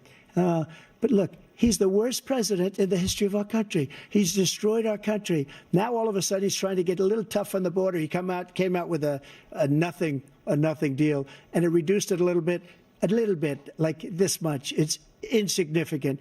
He wants open borders. He wants our country to either be destroyed or he wants to pick up those people as voters. And I don't think we just can't let it happen. If he wins this election, our country doesn't have a chance, not even a chance, of coming out of this rut. We probably won't have a country left anymore. That's how bad it is. He is the worst in history by far. Thank you, President Trump. President Biden? We're the most admired country in the world. We're the United States of America. There's nothing beyond our capacity. We have the finest military in the history of the world, the finest in the history of the world. No one thinks we're weak. No one wants to screw around with us. Nobody. Ask China and Russia. Number one. Number two, the idea that we're talking about worst presidents. I wasn't joking. Look it up or go online. 159 or 58, don't hold me the exact number, presidential historians, they've had meetings and they voted who's the worst president in American history. One through best to worst. They said he was the worst in all of American history. That's a fact. That's not conjecture. He can argue they're wrong, but that's what they voted. The idea that he is doing anything to deal with child care, he did virtually nothing to child care. We should significantly increase the child care tax credit. We should significantly increase the availability of women and men or single parents to be able to go back to work. And we should encourage businesses to have. Thank you, President Biden. President Trump, the question was about what would you do to make child care more affordable, if you want to take your minute. Just so you understand, we have polling, we have other things that they rate him the worst because what he's done is so bad. And they rate me, I'll show you, I will show you, and they rate me one of the best, okay? And if I'm given another 4 years, I will be the best. I think I'll be the best. Nobody's ever created an economy like us. Nobody ever cut taxes like us. He's the only one I know. He wants to raise your taxes by 4 times. He wants to raise everybody's taxes by 4 times. He wants the Trump tax cuts to expire. So everybody, including the two of you, are going to pay 4 to 5 times. Nobody ever heard of this before. All my life, I'd grow up and I'd see politicians talking about cutting taxes. When we cut taxes, as I said, we did more business. Apple and all these companies, they were bringing money back into our country. The worst president in history by far, and everybody knows it. President Biden? Look, the fact of the matter is that he's dead wrong about, he's increased the tariff, he will increase the taxes on middle-class people. I said I'd never raise a tax on anybody making less than $400,000. I didn't. But this tariff is 10% tariffs. Everything coming into the country, you know what the economists say? That's going to cost the average American $2,500 a year more because they're going to have to pay the difference in food, and all the things that are very important. Number two, he's in a situation where he talks about how he has not raised, he's somehow helped the middle class. Middle class have been devastated by you. Now you want a new tax cut of $5 trillion over the next 10 years, which is going to fundamentally bankrupt the country. You had the largest deficit of any president in American history, number one. Number two, you have not, in fact, made any contact, any progress with China. We are the lowest trade deficit with China since 2010. Thank you, President Biden. You lost. Thank you, President Biden. Let's discuss an epidemic impacting millions of Americans that both of you have made a top priority in your first term, the opioid crisis. And for both of you, the number of overdose deaths in this country has gone up. Under your term, it went up. Under your term, it has gone up. Former President Trump, despite the efforts that both of you have made, more than 100,000 Americans are dying from overdoses every year, primarily from fentanyl and other opioids. What will you do to help Americans right now in the throes of addiction who are struggling to get the treatment they need? To finish up, we now have the largest deficit in the history of our country under this guy. We have the largest deficit with China. He gets paid by China. He's a Manchurian candidate. He gets money from China. So I think he's afraid to deal with them or something. But do you notice he never took out my tariffs because we bring in so much money with the tariffs that I imposed on China. He never took them away. He can't because it's too much money. It's tremendous. And we saved our steel industries, and there was more to come, but he hasn't done that. But he hasn't cut the tariffs because he can't, because it's too much money. But he's got the largest deficit in the history of our country, and he's got the worst situation with China. China's going to own us if you keep allowing them to do what they're doing to us as a country. They are killing us as a country, Joe, and you can't let that happen. You're destroying our country. So, President Trump, you have 67 seconds left. The question was, what are you going to do to help Americans in the throes of addiction right now who are struggling to get the treatment they need? Jake, we were doing very well at addiction until the COVID came along. We had the 2.5, almost 3 years of like nobody's ever had before, any country, in every way. And then we had to get tough. And it was the drugs pouring across the border it started to increase. We got great equipment. We bought the certain dog that's the most incredible thing that you've ever seen, the way they can spot it. We did a lot, and we were getting very low numbers, very, very low numbers. Then he came along. The numbers, have you seen the numbers now? It's not only the 18 million people that I believe is even low because the gotaways, they don't even talk about gotaways. But the numbers of the amount of drugs and human trafficking in women coming across our border, the worst thing I've ever seen, at numbers that nobody's ever seen under him because the border's so bad. But the number of drugs coming across our border now is the largest we've ever had by far. President Trump, thank you. President Biden? Fentanyl and the byproducts of fentanyl went down for a while. And I wanted to make sure we use the machinery that can detect fentanyl, these big machines that roll over everything that comes across the border. And it costs a lot of money. That was part of this deal we put together, this bipartisan deal. More fentanyl machines, more be able to detect drugs, more numbers of agents, more numbers of all the people at the border. And when we had that deal done, he called his Republican colleagues, said, "Don't do it. It's going to hurt me politically." No, he never argued it's not a good bill. It's a really good bill. We need those machines. We need those machines. And we're coming down very hard in every country in Asia in terms of precursors for fentanyl. And Mexico is working with us to make sure they don't have the technology to be able to put it together. That's what we have to do. We need those machines. Thank you, President Biden. President Trump, and again, the question is about Americans in the throes of addiction right now struggling to get the treatment they need. Well, this does pertain to it. He ended Remain in Mexico. He ended catch and release. I made it catch and release in Mexico, not catch and release here. We had so many things that we had done, hard negotiations with Mexico, and I got it all for nothing. It's just like when you have a hostage. We always pay $6 billion for a hostage. Every time we say there's a hostage. Now we have a hostage, a Wall Street Journal reporter, I think a good guy, and he's over there because Putin is laughing at this guy, probably asking for billions of dollars for the reporter. I will have him out very quickly as soon as I take office. Before I take office, I said by literally As soon as I win the election, I will have that reporter out. He should have had him out a long time ago. But Putin's probably asking for billions and billions of dollars because this guy pays it every time. We had 2 cases where we paid $6 billion for 5 people.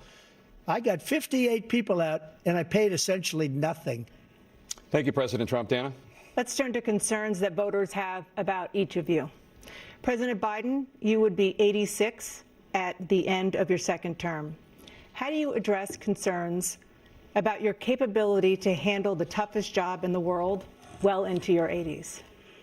Well, first of all, I spent half my career being criticized being the youngest person in politics. I was the second youngest person ever elected to the United States Senate, and now I'm the oldest.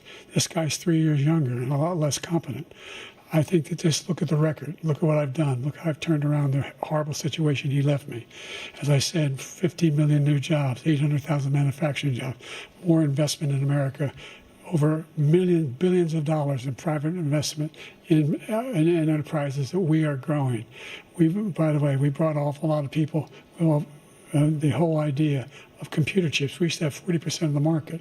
We invented those chips, and we lost it because he was sending people to find the cheapest jobs overseas and to bring home a product. So I went to South Korea. I convinced Samsung to invest billions of dollars here in the United States. And guess what? Those fabs, they call to build these chips, those fabs pay over $100,000. You don't need a college degree for them. And there's billions, about $40 billion already being invested and being built right now in the United States, creating significant jobs for Americans from all over the world. President Biden, you have 40 seconds left. Would you like to add anything? Yeah, I would. The idea that somehow we are this failing country. I never heard a president talk like this before. We're the envy of the world. Like, name me a single major country president who wouldn't trade places with the United States of America for all our problems and all our opportunities. We're the most progressive country in the world in getting things done. We're the strongest country in the world. We're a country in the world who keeps our word, and everybody trusts us. All of our allies and those who he coddles up to, from Kim Jong-un, who he sends love letters to, and Putin, etc. They don't want to screw around with us. Thank you. Former President Trump, to follow up, you would be 82 at the end of your second term. What do you say to voters who have concerns about your capabilities to serve? Well, I took 2 tests, cognitive tests. I aced them, both of them, as you know. We made it public. He took none. I'd like to see him take one, just one, a real easy one. Like, go through the first 5 questions. He couldn't do it. But I took 2 cognitive tests. I took physical exams every year. And, you know, we knock on wood wherever we may have wood, that I'm in very good health. I just won 2 club championships, not even senior, 2 regular club championships. To do that, you have to be quite smart, and you have to be able to hit the ball a long way. And I do it. He doesn't do it. He can't hit a ball 50 yards. He challenged me to a golf match. He can't hit a ball 50 yards. I think I'm in very good shape. I feel that I'm as in good a shape as I was 25, 30 years ago. Actually, I'm probably a little bit lighter, but I'm in as good a shape as I was years ago. I feel very good. I feel the same. But I was willing to take a cognitive test. And you know what? If I didn't do well, I aced him. Dr. Ronnie Jackson, who's a great guy when he was White House doctor. And then I took another one, a similar one. And one of them said they've never seen anybody ace him. Thank you. President Biden? You can see he is 6'5" and only 223 pounds, or 235 pounds. Well, you said 6'4", 200. Well, anyway, that's what anyway, just take a look at what he says he is, and take a look at what he is. Look, I'd be happy to have a driving contest with him. I got my handicap, which when I was vice president, down to a 6. But by the way, I told you before, I'm happy to play golf with you if you carry your own bag. Think you can do it? That's the biggest lie, that he's a 6 handicap of all. I was an 8 handicap. Yeah. 8. Never. But I have, you know how many? I've seen you swing. I know you swing. Okay, Let's not act like children. President Trump, we're going to turn Let's not act like children. to a specific concern that voters have about you. Will you pledge tonight that once all legal challenges have been exhausted, that you will accept the results of this election, regardless of who wins, and you will say right now that political violence in any form is unacceptable? Well, I shouldn't have to say that, but of course I believe that. It's totally unacceptable.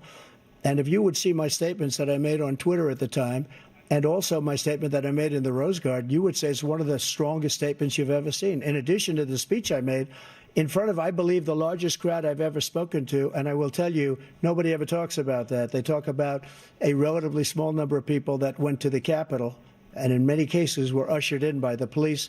And as Nancy Pelosi said, it was her responsibility, not mine. She said that loud and clear. But the answer is, if the election is fair, free, and I want that more than anybody. And I'll tell you something. I wish he was a great president, because I wouldn't be here right now. I'd be at one of my many places enjoying myself. I wouldn't be under indictment because I wouldn't have been his political opponent, because he indicted me because I was his opponent. I wish he was a great president. I would rather have that. I wouldn't be here. I don't mind being here. But the only reason I'm here is he's so bad as a president that I'm going to make America great again. We're going to make America great again. We're a failing nation right now. We're a seriously failing nation. And we're a failing nation because of him. His policies are so bad. His military policies are insane. They're insane. These are wars that will never end with him. He will drive us into World War III, and we're closer to World War III than anybody can imagine. We are very, very close to World War III, and he's driving us there. And Kim Jong-un and President Xi of China, Kim Jong-un of North Korea, all of these, Putin, they don't respect him. They don't fear him. They have nothing going with this gentleman, and he's going to drive us into World War III. You want a World War III, let him follow and win, and let Putin say, do what you want, NATO. Just do what you want. There's a thing called Article 5. An attack on one is an attack on all, and required response. The idea, I can't think of a single major leader in the world who wouldn't trade places with the job I've done and what they've done. Because we are a powerful nation. We have wonderful people. It's because of the people, not me. It's because of the American people. Blink? They're capable of anything, and they step up when they're needed. And right now, we're needed. We're needed to protect the world because our own safety is at stake. And again, you want to have a war, just let Putin go ahead and take Kyiv, make sure they move on, see what happens in Poland, Hungary, and other places along that border. Then you have a war. President Trump, as I come back to you for a follow-up, the question was, will you accept the results of this election, regardless of who wins? Just to finish what he said, if I might, Russia, they took a lot of land from Bush. They took a lot of land from Obama and Biden. They took no land, nothing from Trump, nothing. He knew not to do it. He's not going to play games with me. He knew that. I got along with him very well, but he knew not to play games. He took nothing from me. But now he's going to take the whole thing from this man right here. That's a war that should have never started. It would have never started ever with me. And he's going to take Ukraine.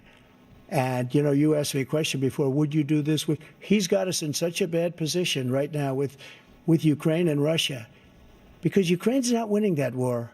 He said, I will never settle until such time. They're running out of people. They're running out of soldiers. They've lost so many people. It's so sad. They've lost so many people, and they've lost those gorgeous cities with the golden domes that are 1,000 years old, all because of him and stupid decisions.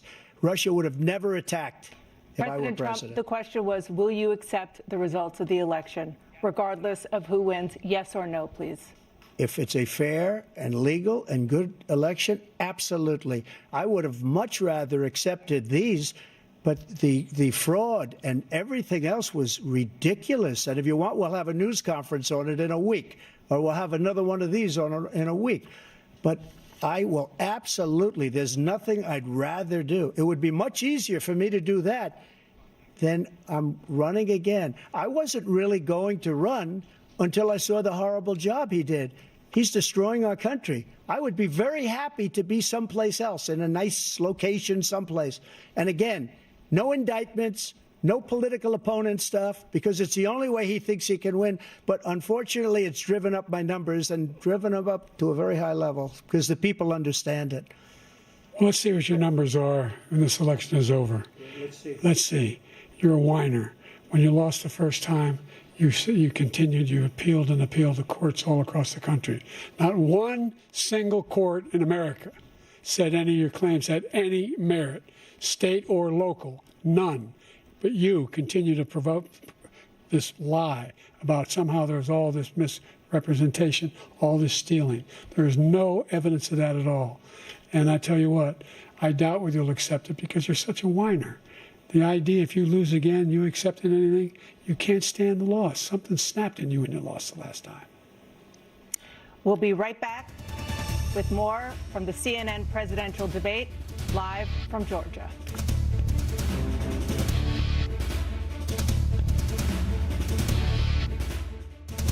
Tomorrow. Did you see Joe looking off stage there? Did you see Joe looking off stage?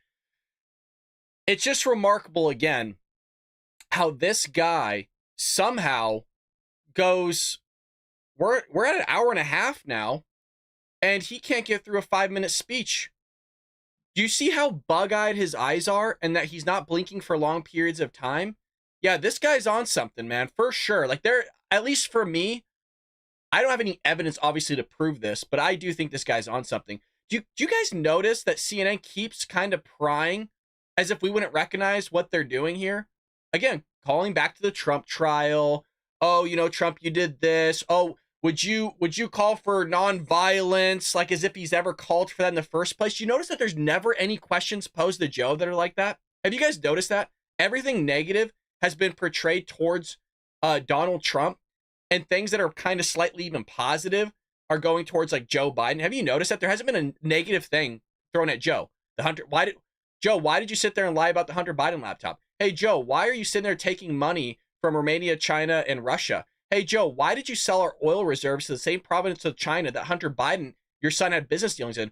Why did your son have business dealings? Why is your shell companies having all these business associated risks that an individual and their whole conglomerate of people that they know would never know anybody in their lifetime that has those types of risks?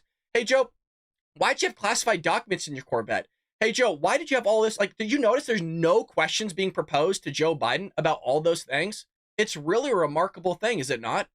But yet at the end, oh, hey, you know, are you going to sit there and certify the election? They're setting him up, you guys. That's what CNN is doing. They're making it seem like they're unbiased, but they're challenging these questions to him in ways that are biased within itself based on the question, the way that it's proposed. They do the same thing with polling questions, and they're very strategic in how they've done this.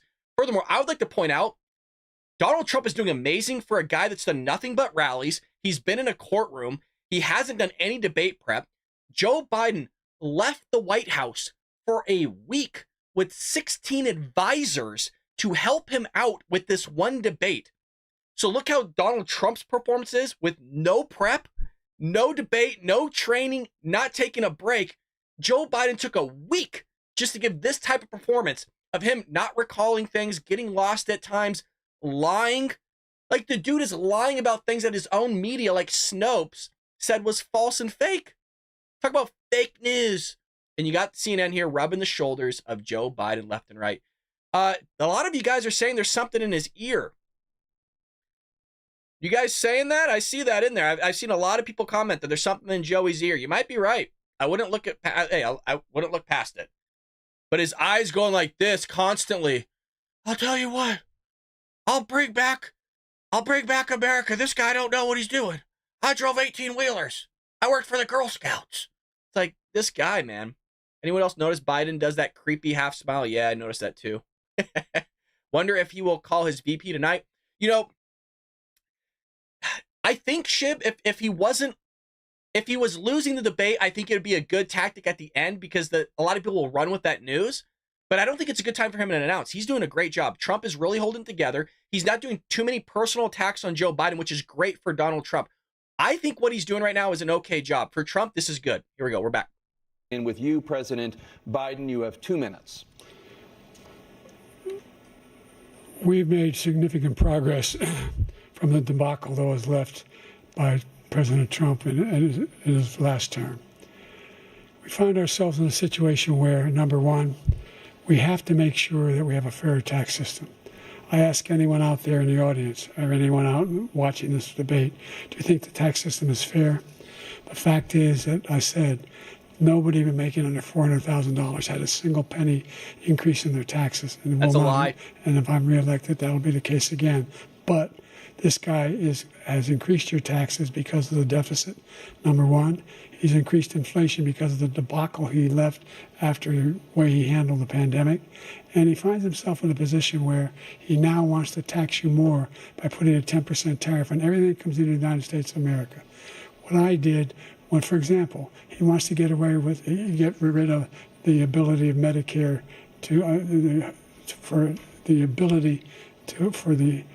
us to be able to negotiate drug prices with the big pharma companies. Well, guess what? We got it down to $35 for insulin instead of $400. No more than $2,000 for every senior, no matter how much prescription they need. You know what that did? That reduced the federal debt by $160 billion over 10 years because the government doesn't have to pay the exorbitant prices. I'm going to make that available to every senior all along, or it's happening now, and everybody in America. He wants to get rid of that.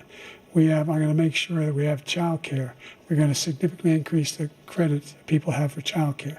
I'm going to make sure we do something about what we're doing on lead pipes and all the things that are causing health problems for people across the country. We're going to continue to fight to bring down inflation and give people a break. Thank you, President Biden. President Trump, you now have 2 minutes for your closing statement. Like so many politicians, this man is just a complainer. He said, we want to do this, we want to do that, we want to get rid of this tax, that tax. But he doesn't do anything. All he does is make our country unsafe by allowing millions and millions of people to pour in. Our military doesn't respect him. We look like fools in Afghanistan. We didn't stop Israel. It was such a horrible thing that would have never happened. It should have never happened. Iran was broke. Anybody that did business with Iran, including China, they couldn't do business with the United States. They all passed. Iran was broke. They had no money for Hamas or Hezbollah, for terror, no money whatsoever. Again, Ukraine should have never happened. He talks about all this stuff, but he didn't do it. For 3.5 years, we're living in hell. We have the Palestinians and we have everybody else rioting all over the place. You talk about Charlottesville. This is 100 times Charlottesville, 1,000 times. The whole country is exploding because of you, because they don't respect you, and they have to respect their president, and they don't respect you throughout the world. What we did was incredible. We rebuilt the military. We got the largest tax cut in history, the largest regulation cut in history. The reason he's got jobs is because I cut the regulations that gave jobs, but he's putting a lot of those regulations back on. All of the things that we've done, nobody's never seen anything like. Even from a medical standpoint, right to try, where we can try space-age materials instead of going to Asia or going to Europe and trying to get when you're terminally ill. Now you can go and you can get something. You sign a document. They've been trying to get it for 42 years. But you know what we did for the military was incredible. Choice for our soldiers, where our soldiers, instead of waiting for 3 months to see a doctor, can go out and get themselves fixed up and readied up and take care of themselves, and they're living. And that's why I had the highest approval rating in the history of the VA. So all of these things, we're in a failing nation, but it's not going to be failing anymore. We're going to make it great again. Thank you, former President Trump. President Biden, stay with us because we have full analysis of this debate. Anderson Cooper and Aaron Burnett starts now on CNN. And you have it. A combative debate is in the books. We'll stick around here, folks. I'm curious, who do you think won? Throw it in the chat here. Who do you think won? Maybe we could do this.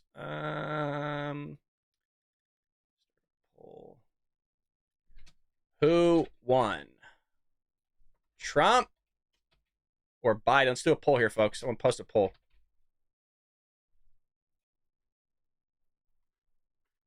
All right, let's do a poll here. Got a couple hundred people with us. If you're over at Rumble, you can head over to YouTube or that poll. Got a lot of people in the Rumble as well. The Trump 100%.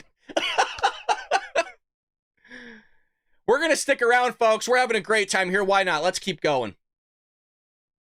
A cold and has had a cold. Hadn't learned that until tonight. On substance, former President Trump continued to hammer the issue of border security and illegal immigrants coming across the border again and again and again. President Biden did make points on abortion, defending NATO, but much of the debate went back and forth on how bad each president was, arguing about that, even going down to golf handicaps at one point. The moderators asked substantive questions. The candidates answered what they wanted. But the big thing was how they looked and how everyone reacted to this moment. Yeah, I mean, it's hard to get past the obvious, which was this very weak voice from President Biden. At times he had looks of confusion. He was looking down, times where he looked vacant while President Trump was speaking. And as you mentioned, Brett, there was sort of a bit of a freeze around 12 minutes into this. I mean, this is a problem. This is an issue that either they're going to try to talk their way out of about the cold thing, or they're going to ask the question of whether or not the bar of a strong performance tonight was met, because that is what was talked about, on other networks where you have prominent Democrats. Axelrod and Van Jones were saying, look, he needs to go out there. He's got to prove that he's capable of doing the job. And then he has to really stick it to President Trump and really nail that. And they were saying, if he doesn't do that, then he doesn't deserve to be up there. This is the elephant in the room, the donkey in the room, whatever you want to call it tonight. But this is the issue that everybody is going to be talking about. We're going to play a clip of this in a little bit. But he, just one example. He said he went to Normandy and he spoke to World War II veterans who died and visited the World War I cemetery. That's not an exact verbatim, but that both of those elements were in there. And I just want to make one other point, which is that Trump didn't really indulge in this. He didn't react a whole lot. He did, a little bit of a smirk face at times, but basically he stayed focused and looked straight ahead. He landed points on Afghanistan, said he fired generals who needed to be fired, and that Biden had never done that. So obviously a lot to talk about. Yeah. January 6th and other issues as well. Overall, the moderators asking questions all over the board. We'll bring in our panel. Britt, first to you, your thoughts on this night, what it means, what you took away from it. All the discussion of issues that was held, all the details of the debate, none of that mattered. One thing that mattered more than anything else tonight, and that was Joe Biden's demeanor. And from the moment he opened his mouth and answering the first question he got, I think America looked and said, this man should not be reelected, simply because they were looking to see if he could display strength and command, and he displayed none of that. He sounded weak, possibly because of his cold. He seemed unfocused at times. He stumbled. He said preposterous things, just like the one Martha just mentioned about saying he'd, visited and talked to the soldiers who died. In my view, Trump didn't change very many people's view of him tonight. Biden, I think, did, and not for the better. Let's go to Sean Hannity in the spin room in Atlanta. Sean, what's your reaction? Guys, in the history of modern televised presidential debates, I don't think America has ever seen anything like this. I wrote down some adjectives, and I'm gonna just read a few of them off to you. It was the biggest train wreck of any presidential candidate ever. Britt is right. From the minute he spoke at the opening of the debate, he sounded awful. He started with speedy talk. He looked terrible. Maybe the worst part of all of this is when he wasn't even speaking, he was staring out like an empty vessel, or vacant, to use Martha's words. He was incoherent. This is after a full week of prep, mumbling, bumbling, stumbling, dazed, confused, struggling. He had a brain fart twice during the debate. It was a disaster. Now, I'm looking, for example, at the Drudge Report, and the Drudge Report is saying Operation Replace Joe Biden. That's not good. The Border Patrol Union has come out and said, to be clear, we have never and will never endorse Joe Biden. Politico has a piece out right now saying Biden is toast, calling it now. Biden stumbles and rambles in the opening debate. Operation Replace Him in 130 days. The Democrats that I know that were texting me are in a state of complete, they are stunned at how bad this went for him tonight. But, I wish it weren't so. It was almost like I was waiting at times for somebody to just throw in the towel. It was a no mas moment. It's over. It's done. He is too weak. He is too frail. He is a cognitive mess. He is not strong enough for what is the most difficult, toughest, hardest job on the face of the earth, to be the president of our country. This is serious. It is significant. And I don't know how this plays out from here. To Donald Trump's credit, on the other end, he was dialed in. He did not take the bait. He took all the... You guys, are you seeing this? This is CNN posting 3 minutes ago from Democrats. We are effed. Democrats despair over Biden debate performance. Biden looks and sounds terrible. He's incoherent, one Democrat who spent time working in the Biden administration said. Another said horrific. And one Democrat who's worked on campaigns up and down the ballot said simply, we are fucked. Excuse my French, but hey, that's what it says. The looming question as the debate came to a close was almost existential. Excuse me. Should someone else top the look, they're trying to get rid of the guy already. This is from CNN, you guys. It's not Fox News. This is their take. We got 100% still in the poll that Trump won, man. That's an insane statistic right there. No serious Democrat challenger stepped up to run against Biden. In a final pitch, Biden focuses on taxes and economy. You guys, I'm telling you, as somebody, very rarely I go, hey, as somebody that's done this as a career, as somebody that was a tax accountant, I'm telling you, your taxes are going to go up over Joe Biden. Even if he doesn't move the tax brackets, like the percentages themselves, what he's going to do is, since he's getting rid of a lot of the deductions, that is where things are going to go into effect. So even if he doesn't change the brackets themselves, there was talks that he did or is going to change the intervals of where you are taxed. So you might move up a tax bracket and thus you would get a tax increase.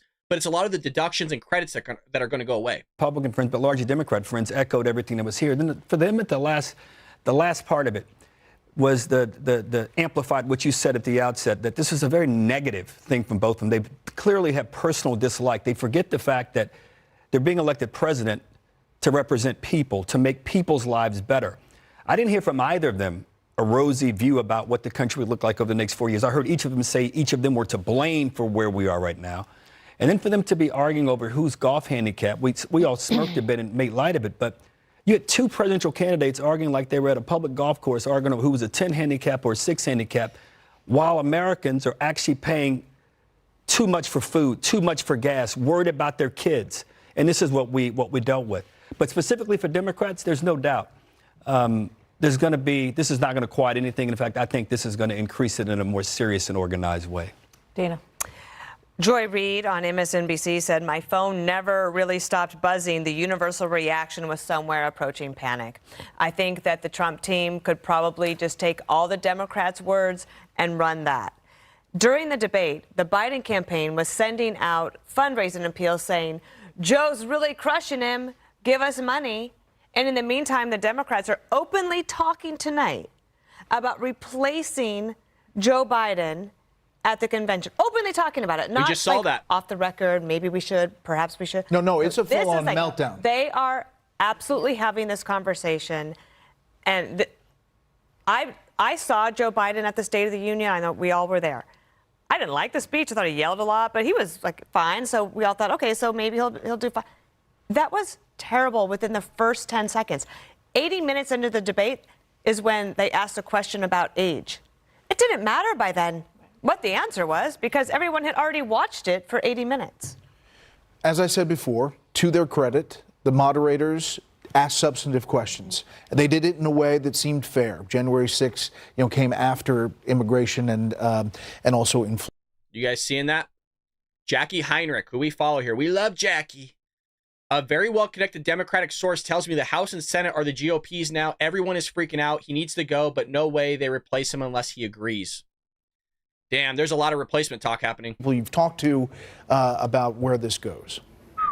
Well, a lot of the talk ahead of this debate was Donald Trump accusing Joe Biden of taking Adderall to be topped up. It didn't sound like Adderall. It sounded like he needed Benadryl, because now the initial reaction from Democrats, Jackie Heinrich just sent a group of us on a Fox internal email chain. She talked to a well-connected Democratic source who said the House and the Senate are going to be the Republicans for now. Everyone is freaking out. He, the president, needs to go, but there's no way to replace him unless he agrees. And we got a couple more quotes from bring you the Pat news here, Ward, who folks. is our senior editorial producer here at the White House. He says one Democratic source tells Fox, not good, and another Democratic source tells Fox, I am in shock. Two people who work with the campaign in Wilmington told me during the debate when I asked, what's wrong with the president's voice tonight? They said he has a cold. But at no point in the run-up to this did they say he had a cold. In fact, they were posting videos of him drinking water, like a dark Brandon water, in the elevator at the venue to say that that was his performance enhancer. Nothing about a cold. And we understand that his schedule the next couple days is going to be packed. He's going directly from the debate to North Carolina for some campaign events and then to New York for some fundraisers. If he is actually sick, you would think that they would take him down because he is having a hard time speaking and is possibly contagious. We have not heard about any scheduled changes yet. Peter, we're being told that the vice president is going to be out doing media tonight. We'd love to have her on here. She's welcome anytime. Madam Vice President! Thank you, Peter. You're Thanks, trying to Peter. get her there? I don't think One way to put I the think gap. she's someplace else. Peter, thank you. I want to turn to Kellyanne Conway. Kellyanne, what is your takeaway here, and what does happen? First of all, it doesn't seem like the September 10th debate is happening. I think that's close to zero. There's no way that the same people who fed us all a bunch of lies, that in private Joe Biden is some AI-generated cartwheel machine. We all know what he's like in private because we all just saw him in public. And whoever's idea it was to split the screen between Joe Biden and Donald Trump is not serving the president well. Joe Biden asked for this debate. He basically begged for this debate to save his presidency, and he's now harmed it even more. But, Brett, I want to say this to our Democratic friends who are watching. This is enough. It's enough. You're ruining the country. Everybody, our world leaders are seeing what we all see. Let's stop arguing about golf handicaps and a little aside here and there. The serious point is the one that people take away from this, which is this is just a man who can't do the job. What's wrong with that, by the way? Can't we admit that? Everybody has a relative who's in a situation like this. I hope Joe Biden lives another 20 years. I just think it should be spent in Delaware ASAP. You and Peter Doocy just said the two magic words as to why it's not easy to remove Joe Biden and hasn't been easy for the 18 months they should have done it. Kamala Harris. People fear her.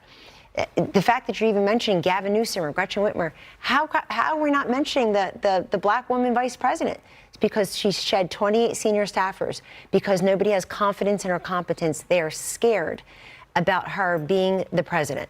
And I think that's a very important point here. But let's stop pretending there's a mercy rule in Little League. If you're way ahead in runs, you call the game early. They should have done that. Quickly, we're going to take a break. Let's remember we got this convention coming up. The majority of delegates are Biden people. They were chosen by his camp, ran to support him. So he would have to withdraw, but not as president, because as Kellyanne suggests, if he withdrew as president, if he stepped aside, she becomes President Harris and could run as an incumbent. Democrats don't want that. So what would have to happen would be for Biden to liberate his delegates, serve out his term, step aside at the end of the term, and let the party then, peopled by Biden delegates, deal with a race that would then ensue among... At the convention. At the convention. They say he will not accept the nomination and let a race ensue. Exactly right. Yes. Not accept the nomination, say, serve out his term, but not be renominated. And they'd have to talk him into doing it. And look, think how tempting it must have been for him, or should have been for him, to say, I served a term, I defeated Donald Trump, I'm going to go back to Delaware. Why do you think that didn't happen? Because of her. Because that's Joe Biden. Stubborn, proud, and in the end, I think, foolish. But in fact, no one has ever given a job up. No one's ever given a job up. We're going to take a quick break. We're just getting started on this very pivotal night of the 2024 campaign. We all thought it was going to be pivotal. We didn't know exactly in what way, but now we do. Our coverage continues in 60 seconds. They said he was the worst in all of American history. That's a fact. That's not conjecture. If he wins this election, our country doesn't have a chance, not even a chance, of coming out of this rut. We probably won't have a country left anymore. That's how bad it is. Man, so a big talking point. I'm trying to peruse the news, give you guys updates. Jackie Heinrich again is saying that it seems to me that President Biden is fumbling most when he's reaching for talking points advisors have drilled into him. Remember, he took a week, you guys, to prepare for this thing. When he gets mad and speaks off the cuff, it's cleaner. His voice also sounds thinner than usual. And that's why a lot of people now, his advisors and his people are going, oh, no, he's sick, you guys. Oh, he doesn't feel well. All of a sudden. So CNN's doing their fact checks all of a sudden. It's weird that all the fact checks are coming about Trump. None of them are about Biden. Like all the ones that are coming out in real time, right? Because everybody's trying to see what's going on. They want updates about the results of the debate. And so everybody's flocking to the site. So of course they're going to streamline this. Oh, let's fact check Joe Biden. Let's not fact check. Let's fact check Donald Trump. Let's not fact check Joe Biden. So that's kind of what's going on in terms of CNN right now, what I'm seeing on their site currently. MSNBC saying the same thing as CNN. The debate was horrific for Joe Biden. Just terrible. Absolutely terrible. White House doctor reportedly determined Biden does in fact have a cold. That is the live update. Some of you were asking in the chat if it was Trump. It is Biden. Allegedly has a cold. Of course, that's what they have to go with because that type of performance, right? They're just going to blame it on that now.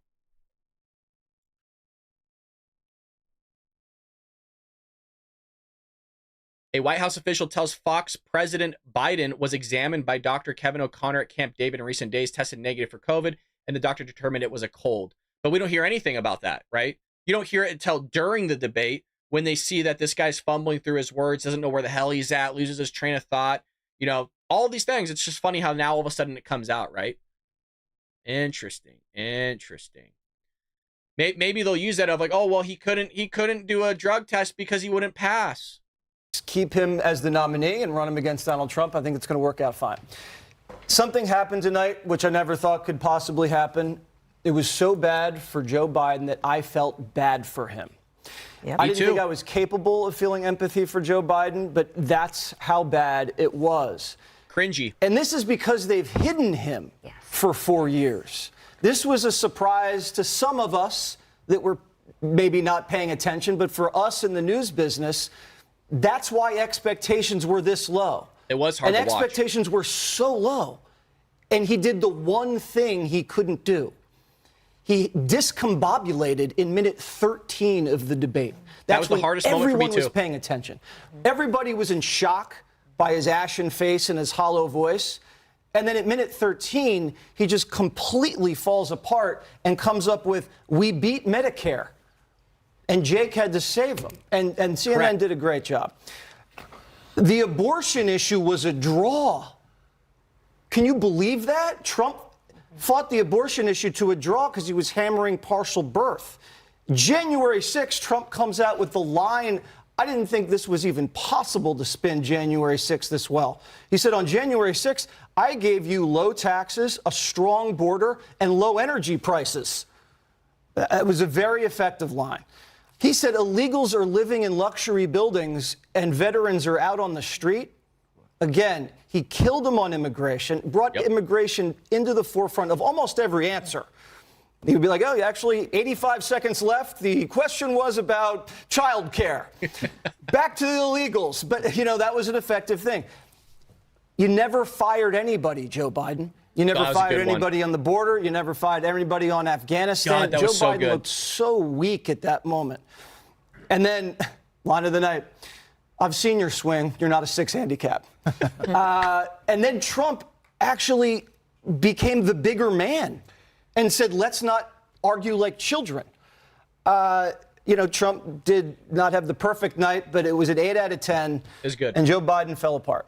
All right, let's get to Karl Rove. Karl, got a minute here. Your thoughts here. It's a big night. Well, I spoke at the Reagan Institute event annual meeting in Incline Village, California today, and I was asked the question about what would happen if Biden had a bad night. And he had a bad night, slack-jawed, glassy-eyed, mangled his thoughts and ideas and words, lost his train of thought, looked down because he didn't have the confidence to look at his opponent while he was speaking. Did you notice Trump didn't take any notes and Joe Biden did? And there will be a revolt, I think, on the part of the Democratic Party. And in the remarks today and the answer that I gave to the question, I said if he has a bad night, Democrats are going to end up nominating somebody different in August because they do not want to go to certain defeat.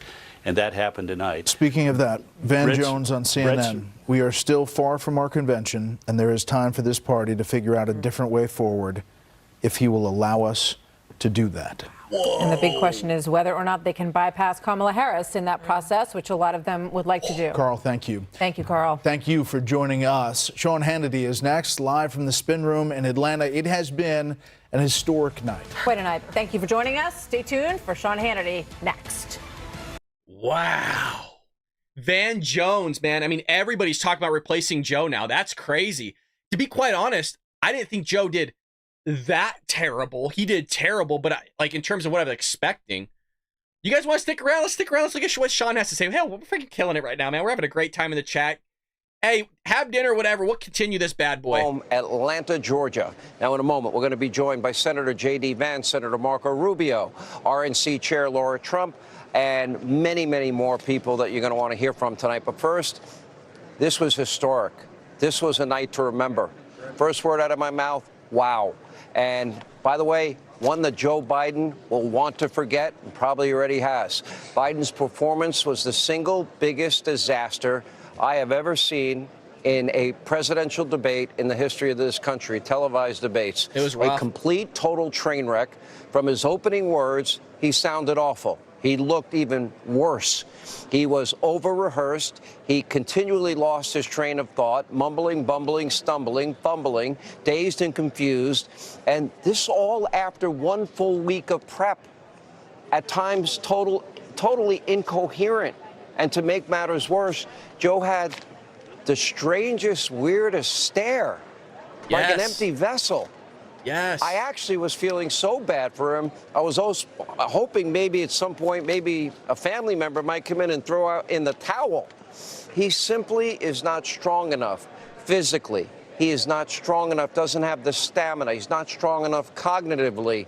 He doesn't have the mental acuity to be the president of the United States. That's what the country saw tonight. You decide. Make sure that all those things we need to do, childcare, elder care, making sure that we continue to strengthen our healthcare system, making sure that we're able to make every single solitary person eligible for what I've been able to do with the with the COVID, with dealing with everything we have to do with, look. Wow. If we finally beat Medicare. Thank you, President That's the Biden. clip, and they saved him. CNN saved him. All right. Can you decipher what he was trying to say there? Does Joe even know what he was trying to say? President Trump pointed that out at one point. I can't tell you enough how big of a deal that clip was that you just saw. I promise you we'll get back to Sean. You guys, please understand that a lot of people don't watch the entire debate. They watch the first 30 minutes. That's the most time, and he did that at the 13-minute mark. That is huge. That is huge because everybody's going to look at it. They can't watch it. It's too cringy, and they're just going to say, I can't look at this guy anymore. My mind's made up. Their mind was made up in the first 30 minutes that Joe Biden, he just isn't it, guys. He is not it. He's not there. On the price of around the kitchen table, and that's what we're going to get done. Meanwhile, on the topic of abortion, Joe Biden very weirdly focused on people getting raped by their siblings and their brothers and sisters. Take a look. This was There's wild. so many young women who have been, including a young woman who just was murdered, and he went to the funeral. The idea that she was murdered by an immigrant coming in. They talk about that, but here's the deal: there's a lot of young women to be raped. We're going to interrupt this tape for just a second. Joe Biden is speaking live. Let's go to Joe Biden. I guess he's talking to the press somewhere. He's a liar. Look, folks, what's going to happen over the next couple of days? They're going to be out there fact checking all the things he said. I can't think of one thing he said that was true. I'm not being facetious. But look, we're going to beat this guy. We need to beat this guy. in order to beat him. You're the people I'm running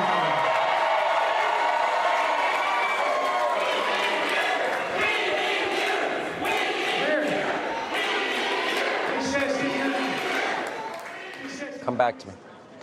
All right, that's Joe Biden at a debate watch party. Can't really make out exactly what he's saying. Let's go back to the debate itself. Here's Joe trying to talk about veterans and D-Day. Take a listen. I was recently in France for D-Day, and I spoke all about those heroes that died. I went to the World War II cemetery, World War I cemetery he refused to go to. He was standing with his 4-star general, and he told me, he said, I don't want to go in there because they're a bunch of losers and suckers. My son was not a loser, was not a sucker. You're the sucker. You're the loser. President Trump? First of all, that was a made-up quote, suckers and losers. They made it up. It was in a third-rate magazine that's failing, like many of these magazines. Let's stop here about Joe Biden for a second. You cannot diminish the unbelievable debate performance tonight that we saw from Donald Trump. Yep, Donald correct. Trump was focused. Donald Trump didn't take the bait. Donald Trump did not in any way react. He was lucid. He was on his A game. He did not get upset at anything Biden tried to throw at him. And in fairness to fake news CNN, fake Jake and fake Dana, they put aside their prejudice, their hatred towards Donald Trump for the night, and they actually asked questions and waited for answers, and I thought they managed the debate fairly well, something I didn't expect considering we've been playing all of the tape of them trashing Donald Trump for many, many years. So I guess credit for one night. Biden didn't just get confused and fumble over his words. He also lied. He lied about suckers and losers and that hoax. He lied about the economy. He lied about taxes. He lied about violent crime. He lied about the border in particular. Biden even lied when he said he got an endorsement from the Border Patrol Union. Well, moments ago, the Border Patrol Union tweeted this statement, to be very clear. We never have and never will endorse Joe Biden. But despite all of this, his most egregious lie was about the brave men and women of our military. Take a look. Wow. And the military, you know, when he was president, they were still killing people in Afghanistan. He didn't do anything about that. When he was president, we were still finding ourselves in a position where you had a notion that we were this safe country. The truth is, I'm the only president this century that doesn't have any this decade that done any troops dying anywhere in the world like he did. Really, Joe? Thank you for the $4.99. It says Joe Biden is speaking from experience with his family relations. As the great Fred Durst said, just two bad fathers, mad your brothers, now your lover. Thank you again for the $4.99. I greatly appreciate it. This debate made one thing very clear. Joe Biden is not fit to be president. Donald Trump clearly is. Correct. The Drudge Report sounding the alarm on what they're calling Operation Replace Biden. Dems scramble with 130 days to go. Debate catastrophe. Or as Politico put it, Biden is toast. Calling it now. Biden stumbles, rambles in opening of debate. Here now with reaction. He is mentioned as a potential vice presidential selection for former President Donald Trump, Senator J.D. Vance from Ohio, RNC co-chair Laura Trump. Good to see you both. How are you? Good. How you doing? Laura, great to see you. Thank you. Great to see you. Okay, first I need to apologize to you. I did not know your life story. Everybody in the world read your book, except me, because I get a pile of papers this high every day to study for 4 hours being on air. And I saw your movie. Wow. I was so inspired by your life. I was blown away. And amazing life story. So what does it mean to you to be considered to be Donald Trump's vice president on top of that story? Well, look, man, it's an incredible honor just to be here and just to have the opportunity to serve the people of Ohio, of course, to be considered as vice president. I mean, my life has been crazy, and it's a testament to how incredible this country is that a kid like me has been given the opportunities that I've been given. But, you know, whether it's in the Senate or some other role, I kept on thinking about how this debate would look through the eyes of someone who grew up like I did. You know, I remember my grandmother negotiating with a Meals on Wheels person to get more food so that she could sort of share person with me that was in the movie. And you think about this when Joe Biden talks about how inflation is all Donald Trump's fault. Inflation was 1.4% when Donald Trump was president. And grocery prices have gone up 30, 40, 50% depending on the item that you're talking about. That hurts real people. That means real people can't afford to get the food that they want for their kids and their grandkids. The contrast between these two was so extraordinary. The energy of Donald Trump, the meandering of Joe Biden, the fact that Joe Biden seemed to forget his talking points. Donald Trump was in command of the facts. Sean, I just think this was such a remarkable contrast for the American people to see. And more importantly than any debate performance, this shows the difference in how they're going to govern. Who do you want to be the president of the United States for the next 4 years? Watching this debate performance, I think the obvious answer is Donald Trump. And that does bring us to the point about your father-in-law and the fact that he had such a command of issues. Now, a lot of people were asking me in the lead up to tonight, how do I think that Donald Trump's going to do? Well, I happened to be with him about 2 weeks ago. As you know, I did an interview. Right. We did about an hour and 15 minutes. Then he went to do an interview with Dr. Phil for about an hour and 15 minutes. Then he went to a dinner for about 2.5 hours. And he was so conversant on every issue. Exactly. And he was so well versed and none of it rehearsed. There was a lot of talk. He barely prepared for this debate. Yep. And he seemed so ready and so dialed in and so. For a guy that's Donald Trump's age, to be doing rallies, going to dinners, flying across the country, going to this event, that event, before a debate. Before a debate. Joe Biden has to go off the reservation in the middle of the woods, prepare with 16 advisors, a bunch of other people, and do that performance. Man, Donald Trump knocked it out of the park, man. He did a great job for him. Great job. You just said it, Sean. This is his life. This is what he does every single day. And I think his quote was, I've been preparing for this my whole life. And if you were president for 4 years and you actually were a successful president, as he was, you do understand the issues. You understand what needs to happen. You understand how to get this country back. You understand where we've gone astray and what Joe Biden has done that has destroyed this country. And so he, of course, had command of the entire debate because of that. But to JD's point, look, we have a huge contrast on our hands now when you look at these two men on a stage. And I think that's why this debate was so vital for the American people. You almost didn't need to watch it, Sean, with the sound on to see the difference between these two men. It was weakness versus strength. We need strength right now in this country. We need to get this country back. The American people are desperate for it, and it's Donald Trump who will deliver. I am going to show a montage in a short period. Robert, do we have that montage available? Because it was Joe Biden when he wasn't even speaking, when it was split screen and he was on camera, and that stare, that he just seemed like he wasn't there. And we actually have it. Let's show it now. Yeah. Now, I want to show you guys this clip. Here it is from J.D. Vance right here. As a good man, I just want to speak from my heart. I love that guy. As a good man, he loves his country. He's doing the best that he can. But he had a test to meet tonight to restore confidence of the country and of the base, and he failed to do that. And I think there's a lot of people who are going to want to see him consider taking a different course now. We're still far from our convention, and there is time for this party to figure out a different way forward if he will allow us to do that. But that was not what we needed from Joe Biden, and it's personally painful for a lot of people. It's not just panic, it's pain of what we saw tonight. I just want to... Wow. Dude, that's huge, man. That is huge words. Desperately tried to get Joe Biden off the ticket because he was such a disaster tonight, but they can't. It's too late. They have let their voters, basically they gave them one choice. They gave them the Joe Biden choice, and that's what they're stuck with in presenting this case to the American people. And it's so funny, Sean, you hear Democratic operatives now, and we have the spin room behind us. They're talking about how they don't want Joe Biden on the ticket anymore. Well, what is a bigger threat to democracy than running this entire primary process and then effectively throwing a guy off because he had a disastrous debate performance? This is the choice that Democrats have offered the American people. I'm proud that Republicans offered a different choice, and I think they're going to make the right one. Laura, you get the last word. Yeah, I think that this is obviously very clear to the American people. Now, if it wasn't before, if you were an independent voter and you watched that debate, there is no doubt you came out understanding that Donald Trump is the leader we need in this country. He was the only leader on that debate stage. And honestly, Sean, when I watched it, there were moments I actually felt sad about Joe Biden.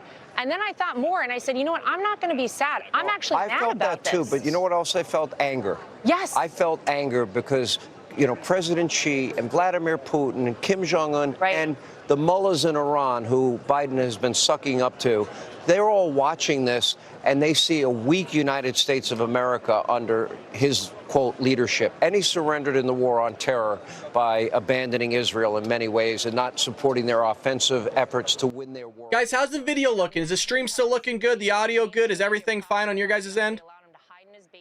Let me know with the thumbs up if everything's looking good, folks. We did. We were all told that we were crazy. I was told that I was making fun of a stutter that nobody knew Joe Biden had. This is the problem. Whenever you do not allow the American people transparency, you get this. All right. Thank you both. I really appreciate it. All right. Senator Vance and Laura Trump, thank you. By all accounts, it was a bad night for Joe Biden and a great night for Donald Trump. Democrats are now in panic mode, and for good reason. Take a look.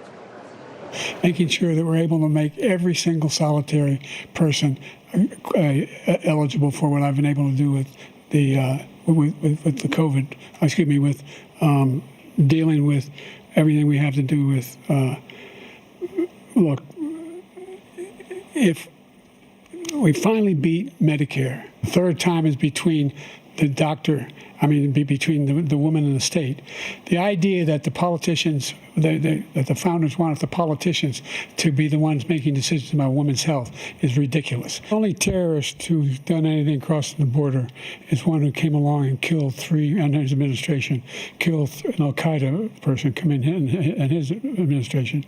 Everyone from the United Nations Security Council straight through to the G7 to the Israelis and Netanyahu himself have endorsed the plan they put forward. In addition to that, we find that the impact on the choice that black families have to make relative to child care is incredibly difficult. The idea that they're going to, I'm proposing that everybody, the millionaires pay 1%. All right, so what are Democrats going to do? Will Joe Biden actually become his party's nominee? There are some doubts, by the way, coming inside the Democratic Party tonight. Anyway, joining us now with reaction, former 2024 Republican presidential candidate Vivek Ramaswamy and North Dakota Governor Doug Burgum. Here's our boy. Names have come up as potential VPs. Yours more than his. Sorry. Yeah, well. You're younger. You got more time. Let's get your reaction. I want two reactions, though. The first reaction I want is, what did you think of Donald Trump's performance versus Joe Biden? I don't want this to just be about, well, Joe Biden mumbles, bumbles, and stumbles, because he does every day. Well, the reality is, I mean, the discussion beforehand is, were they going to drug him up? I think they gave him a lobotomy instead. And as an American, just take the actual Republican, Democrat nature out of this. This is frightening. As a citizen of the United States of America, this is the man responsible for defending our homeland when we're facing the greatest national security threats we've faced in our history. That's downright frightening regardless of the debate. So did Donald Trump mop the floor tonight? Absolutely he did. I think he delivered one of the best debate performances we've seen in modern history. Separate and apart from Joe, yes, his debate performance stood apart from many that I've seen over the years that I've watched. I've been addicted to politics since Ronald Reagan was president. What was your take, Governor? Well, I'll take a different tact on this, agreeing with everything that you said in the previous section. Vivek and I got to sit together and watch it. But if you're a business person and you're watching this, there was no answer from Joe Biden about inflation. There was no about energy policy. There was nothing about high interest rates. All he talked about was, I'm going to keep taxing the rich. And when he talked about a solution, everything was him spending money. So this is a 50-year-old Democrat plan, tax, spend, and they think that's their way to a solution. And what you said earlier, Sean, is the thing that I think scares every American, is that, Putin was watching this. China was watching. I mean, China, what they're doing in the Philippines last week and what they may do now when they see that kind of weakness on our stage, it is, as Vivek says, it is frightening. It's kind of chilling because we were told last week, weren't we, that, these are great fake videos, as if attacking the work that I do every night, because we did not edit. This is unedited. This was real-time tape. You know, Barack Obama did go over, grab his hand, put his arm around him, and walk him off the stage. We did see him walk away at the G7. These are real moments where he has, call it whatever you brain. By the way, lapses, Jill Biden did that to him right after the debate. I'll show you guys the footage in 1 second. For the biggest period of time, we're 130 days out of this election, the media mob in this room lied to the American people. The Democratic Party lied to the American people, and they've been trying to hide this for the entire time. Now, all of a sudden, they're in a panic because they see Donald Trump had a great night and that their candidate did not. And now, oh, well, maybe we made a mistake. Sorry, you know, everybody with eyes to see saw this. Joe Biden also lied to the American people back 4 years ago in the 2020 debate. And if you're CNN and you're hosting this, the one question they should have asked is, why did you look into the camera 4 years ago and lie to the American public about Hunter Biden's laptop? He lied about the laptop. The 51 people were organized by Wink and Tony Blinken. They did it to basically influence an election. Polls show that it had an effect on the outcome of that election. He also lied about never speaking to his son or brother or anybody. His own son says he's the big guy. His own son says that he gave half his income to his pops and paid his home repair bills. So you're absolutely right. If you look at the polling of independents after the 2020 election, many of them said they would have changed their vote had they known about the Hunter Biden laptop. But I'm worried this time around, Sean, we would be at risk of seeing that on steroids. Because imagine this scenario. Imagine a scenario where Biden won narrowly after he goes on that stage and calls Trump a convicted felon, which is the stated strategy of the Democrats right now. Yeah. Then the Supreme Court overturns the conviction in New York, which I expect is going to happen. What is that going to do to the future of the actual health of democracy in this country? I think President Trump's best moments tonight were when he really came through the camera and authentically landed things that were just true. The fact that he doesn't have to be doing this. I thought his admission of that, the fact that I would not be running for president if you had done a good job, that I was rooting for you to do a good job. By the way, wasn't that a pretty good moment? I thought that was one of his best moments. I thought it was the best moment. The combination of that honesty. I don't know about that or the golf part. The golf part, especially when he got them out of the childish. He said, let's not be childish anymore. Yeah. But the part where Trump looked through the camera and says, I don't want to be doing this. I wanted you to be a good president. The contrast between that and I think Biden's inherent absence of presence, that I think will bring a lot of independent voters over tonight. Let me ask you both. If you're asked, and this is a quick exit question, if you're asked, would you accept the VP spot? I think anybody has duty to this country to say yes, and I think President Trump's I would say no, but go ahead. By the way, not that there's ever a chance in hell. I could not vet as well as you. Go ahead. There's a lot of great choices. Say, tonight, that's an interesting question. Tonight's all about Donald Trump, his fantastic performance. You look around this arena tonight, there's a dozen. He said yes, and you're dodging. There's a dozen You people. dodged the last time. You ducked the last time. The real VP question is Joe Biden's VP pick 4 years ago. I think it's got to be who Donald Trump's most comfortable with. I think that's the answer. Yeah. Thank you both. All right, when we come back, we're just getting started. Governor Ron DeSantis will check in. Senator Marco Rubio will join us. Senator Lindsey Graham. Man, we got a huge lineup on Hannity, huh? Holy lordy. So check this out. Joy Reid, man, crapping her pants after that performance. Here's Joy Reid on MSNBC. Oh, my God. I, too, was on the phone throughout much of the debate with Obama world people, with Democrats, with people who are political operatives, with campaign operatives. My phone really never stopped buzzing throughout. And the universal reaction was somewhere approaching panic. The people who were texting with me were very concerned about President Biden seeming extremely feeble, seeming extremely weak. Oh, yeah. Oh, yeah. And we got Brian McDaddy with the $10. Holy lordy, I salute you, Patriot. Great show, brother. I can hear all the distant rees of the Biden supporters. I love it, brother. Thank you so much. Not only did Brian gift $10, the man also gifted 5 memberships today. The guy's pulling out the wallet. Can't appreciate it, brother. It's going all back into the show. Again, thank you so much. Shib says, you pull off the bald look so much better. Hey, we got it. Hey, we got it on the book. Shib saw it. We are on the book. Also on my website, baldbrad.com. It's there. I am bald, folks. It is true. My line is greatly receding. I don't think many people know. Are we on break here from yeah, we're on commercial break. Okay. a lot of people don't understand. Let me give you a little bit of backstory for those, because again, we got a lot of people in here. We'll continue here with Hannity when he comes back on. We'll have Ron DeSantis and Marco Rubio, who we'd love to hear from. The Bald Brad title comes from the idea of not taking the show too seriously. I'm an average Joe just like all of you guys. I just have a camera and a microphone. I'm not any different. I'm not any better. I'm just a guy in a closet that loves to talk, rant, rave, and hang out with great patriots such as yourself. So it's not supposed to be taken too seriously. And the logo, which I love and I came up with, it has the gun and the mic, right?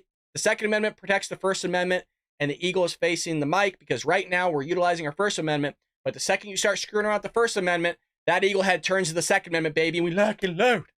So, yeah, that's where we're at in terms of the debate so far right now. We're hanging out. We got a lot of people. We got a few hundred people here in the live chat, concurrent viewers. This is great. This is good. I'm loving it. Joy, go borrow some of diapers. Man, Joe, do you guys think, let me know in the chat, do you guys think Joe is hopped up on something? Do you guys think Joe is on drugs? I personally do. His eyes, because the thing that gave it away was his eyes just so big. He's not blinking. And I've seen people on drugs before, and that's what they look like. It's a good logo. Also looks good on a t-shirt. Oh, Shib, you mean this t-shirt? Is this the t-shirt you're talking about, Shib, with the American Patriot on the back? You mean the shirt that you could buy on our website, Shib? You know, we get a lot of looks at this shirt because it says American Patriot 1776 on it, boys and gals. We got women's clothing, just saying. We got meth. Somebody said meth. Love you guys. That's why, honestly, during my live streams in the morning, we go live every morning, 7 a.m. Pacific Standard Time, Monday through Friday. We got videos coming out Saturdays and Sundays as well. You guys, I can't look at the live chat that much when I'm live streaming the show because you guys crack me up. It's hilarious, the stuff you guys say. He's on Adderall? Maybe. Yeah, absolutely. Hopped up on a bunch of drugs. Yep. High as a kite. Oh, it looked like it. Bald merch. That is absolutely correct. We got a lot of merchandise. No profit. I just want to be clear. No profit is made on the merchandise, you guys. It's set there so you guys could just swag out. Okay. So it is all there. Stacy, we got women's shirts. My wife wears a shirt and it looks good on her. It's catered. I had her test it out. So the women look good in the Patriot stuff. Let me tell you. And I've said this before. I mean, just Republican women in general, we just look better. You know what I mean? They just look good. Just look good. I have a gray women's logo tee. Oh, there you go. Heck yeah. It's what some of my friends look like when I'm meth. Okay, so John knows what a meth person looks like. I love that. I love that. That is so funny. Joe, I think, was on something. Joe's not going to have that. When he crashes, he's going to crash hard. Biden's Friday, campaigning in North Carolina before heading to New York. So President Joe Biden will participate in a campaign event Friday in North Carolina before leaving for New York in the afternoon. You notice what's interesting, too, is where's Karine Jean-Pierre? I can't wait to see what his spokespeople come out with, right? I mean, if you watch the show every morning, we've been showing a lot of Joe Biden's spokesmen and women coming out saying, oh, prices are down, inflation's down, everything's fine, we're figuring out immigration. All these lies that basically Joe Biden echoed, which would make sense from them, right? Because if they're spokesmen and spokeswomen, then that would make sense that you would speak the same way that Joe Biden does. I can't wait to see this weekend and next week what they have to say. I mean, the next White House press briefing is going to be huge. It's going to be huge for us. So much content because, Peter Doocy or Jackie Heinrich's going to show up. Our boy Philip Wegman of Real Clear Politics will be in the room. So there's going to be a lot of questions for Karine Jean-Pierre, and I can't wait to see how she spins this one. Hey, why was Joe Biden fumbling through his words? You know what she's going to say? The answer already, I'm calling it, clip it, is, he has a cold. He wasn't feeling well. That's going to be what they're going to say. That's the reason for all his cognition problems. The one thing I wish Donald Trump would have done was when Donald Trump said, oh, I took a cognitive test. Hey, Joe, will you take one? Will you promise the American public to take one? I wish you would have done that. Continue live. We're in the spin room in Atlanta, and tonight, mass panic in the Democratic Party. Donald Trump had an amazing night, an amazing debate. Joe Biden delivered what was probably the worst debate performance in the modern televised history of presidential debates. Here's yet another sad moment from your president. Take a look. I've changed it in a way that now you're in a situation where there are 40% fewer people coming across the border illegally. That's better than when he left office. And I'm going to continue to move until we get the total ban. on the total initiative relative to what we can do with more Border Patrol and more asylum officers. President Trump? I really don't know what he said at the end of that sentence. I don't think he knows what he said either. Look, we had the safest border in the history of our country. Banned here. All right, following the debate, President Trump walked off the stage. Well, Joe Biden was greeted by Jill, who appeared to help him walk off the stage. Here now, Florida Senator, actually my senator from my home state, Florida, the free state of Florida. Mark, by the way, I apologize for, you have some constituents. Keep bragging it up. Absolutely. We're happy to have you. First, let me ask you, your name is prominent now as a potential vice president. And how do you feel about that? Well, first of all, one person makes that choice, and he's got a lot of really good people to pick from. And we got like 10 or 12 people that are better than Kamala Harris or anybody they can come up with. So I think anybody who's considered for that should be honored. And if you have an opportunity to serve our country at that level, especially now with the disaster that we're facing, that's what Trump talked about tonight. The two things I got from tonight's debate was, number one, life was better under Donald Trump. Americans had more money in their pocket. The world was a safer place. America was more respected. We didn't have 8 or 9 million people here illegally roaming around, including a bunch of criminals and terrorists among them. So I think that point came across. But the other point that came across was the sense of urgency. That we are now at this tipping point where we can't afford another year like the last 3 years. And so that was really that sense of urgency thing we should all share. So whether it's in the Senate or an opportunity to serve alongside a president who I know will do what he says, those are the kinds of things that you would take very seriously and consider. But again, no one's talked to me about it. And one guy makes that decision. He's going to make a great choice. I say this, and I just feel that this country has been so good to me. I know you tell your life story. It's so compelling. And I feel like I've had an undeserved life when I consider that my parents both grew up poor. My mom, the prison guard, my dad, family court probation guy and a waiter on weekends. And I've never been this worried about the state of the country or the state of the world. And I've been pointing out now for over 4 years Joe Biden's cognitive issues.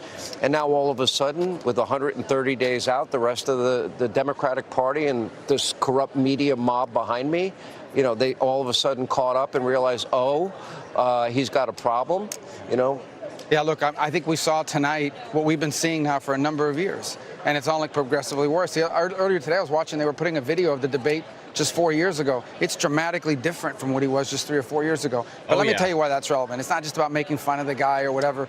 It's also about this. They're going to watch this debate, or did, in Beijing and in Moscow and in Tehran.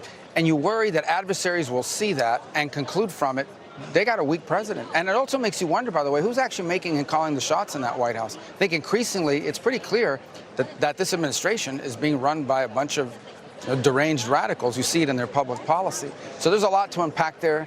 It's unfortunate for the country, but it's the reality, and we saw it today. It's the economy. It's a disaster. Joe didn't seem to understand it. The border, President Trump went back to it again and again. I was so grateful to hear him mention the names of, we have a 13-year-old girl brutally raped in broad daylight in New York, a 12-year-old girl, ravaged for 2 hours, murdered in Houston, Texas, a mother of 5 murdered, Laken Riley, and the list goes on. It has to stop. Every day there's a new story about it. And look, these guys from this gang in Venezuela that have come into the country, they were criminals in Venezuela. They're sending them here. And they're coming here. And then you've got people they've got the guy that is actually fleeing murder charges in El Salvador that came here and murdered someone. So it's case after case after case. And now we find out today, breaking news report, that, which I've known for a while, they're looking now for upwards of 50 to 400 people who were trafficked here by ISIS. I asked the FBI director about this months ago. This is a very dangerous situation. 4 times in a row, he said it's the worst it's ever been. It is. Senator, thank you for coming by. Good to see you. We appreciate it. All right, Senator Marco Rubio. And by the way, while we've been on the air tonight, MSDNC, member, former White House press secretary, we affectionately refer to her as Circle Back, Jen Psaki. I'll circle back with you on that. Well, anyway, she told viewers that the Biden campaign now has a large hole to climb out of, and that she is hearing veteran Democratic campaign operatives ask, well, what can we do now? And openly wondering if Biden can be replaced. Kamala Harris just told CNN, yes, it was a slow start, but a strong finish. Not sure what she was watching. Anyway, joining us now is Florida Governor Ron DeSantis. Governor, great to have you. Damn. Yeah, I'll tell you what, Sean, I think I witnessed the unofficial end of the Biden campaign. And it will either officially end at the DNC this summer when they replace him, or it will end this summer, or it will end in November when he suffers a resounding defeat to Donald Trump. The reality is you cannot watch that performance and say that he could serve another 4-year term. I don't think he could even get through another 7 months. And I think this country's in very serious trouble with him at the helm, given the weakness that he's projecting there. And I think about it this way. You know, Sean, you and I are conservative. We obviously want to go conservative. There's a lot of voters that are maybe in the middle, but this is something that will matter them. And I think about it, if he were applying to run like an agency in the state of Florida, your home state, there is no way in a million years I would hire him to run even a middling agency in the state of Florida. There is no way the American people are going to sign him up for another 4 years as commander-in-chief. And I think that this was the most lopsided debate performance that I've ever seen. You know, one of the things I think Donald Trump did a good job of is always coming back to Biden's main weaknesses, especially the border. It really didn't matter what issue was. He would talk about what Biden's done at the border. Biden had no answer for that. In fact, Biden at one point was even acknowledging that women were being raped by illegal aliens under his watch. So it was a disaster for Biden. I think that they're going to definitely try to do something this summer. But if they don't, there is no way the American people are going to give him another 4 years. You know, we're going to see for sure. I will tell you, I said this to Senator Rubio. Governor, I've never been more afraid for the state of the country, for the Americans that are struggling. In my early adult years, I lived paycheck to paycheck. I know what it's like. 25% of Americans, they literally are foregoing meals, according to studies. 66% of Americans say they're struggling and literally gasping for air financially. And Biden seemed very disconnected from that tonight. And President Trump went in and said, no, we are better than this and we can turn this around. And I felt it was a very hopeful message, a very disciplined Donald Trump tonight. Yeah, I agree. But bottom line is, people could afford to buy a home. They could afford groceries when Trump was president. We didn't have 10 million people come in illegally when Trump was president. And our enemies were on the run away, not on the march towards more bad activity, because I think they feared Trump, and I think that they recognized that Biden is a weak president. So that contrast, I think, worked really strong with him. Biden is somebody that is, the media always says he's empathetic, and yet his policies have intentionally driven up the costs of living for Americans all throughout this country, and he seems not to be willing to do anything about it. All right, Governor DeSantis, thank you. And I'm sorry you have to put up with me now as a resident of your home state as well. I apologize in advance, but I do vote conservatively and Republican. Sean moved? Did you guys know Sean moved? If you're going to move to Florida, that's fine. Don't bring your... When did that happen? When did Sean move? Good for him. With you or stay home. Go move Good for him. A million Republican vote margin now in Florida. We used to never have a margin at all. So you're in a red state. Oh, thank God. I'm grateful. I appreciate it every day. Thank you, Governor. All right, joining us now on the set with us here in Atlanta, Senator Tim Scott, Senator Lindsey Graham, both from the great state of South Carolina. You know, by the way, I thought the interview you did with Ainsley on Fox and Friends with your fiance, who I've known, but I never talk about. You led a pretty quiet private life. I tried to. Yeah. You tried to. She did like this guy. Yeah. You know. Fantastic job. I tell you what, Ainsley, what a sweetheart. She was fantastic. I'm so proud of Mindy, my fiance. She was brilliant, beautiful, and loves the Lord with all of her heart. And I'm a blessed man. Listen, I'll admit, and you know, we've done Bible studies together online. We have. And we share a love of two pastors that we know. Yep. We'll occasionally get mad at them. Which means that you're authentic and sincere. Yeah. All right, let's go to the debate tonight. I was very concerned about Joe Biden. Why did he say no troops died under his watch? It's not about his misspeaking. It's about his capability to be commander-in-chief at a time of great peril. The debate was a wipeout. It was a train wreck for Biden. Trump did fantastic. Whether you like him or not, he was strong, he was coherent. President Biden was weak and indecisive. Was he presidential as so many people wanted? So all I can say is I worry about what Iran's thinking. If I'm the Iranians or Hezbollah or some of the bad guys, I'm thinking between now and November the 4th is my best time to reset my way. So I worry that Iran will break out to a nuclear weapon. I think the hostages coming home now is harder.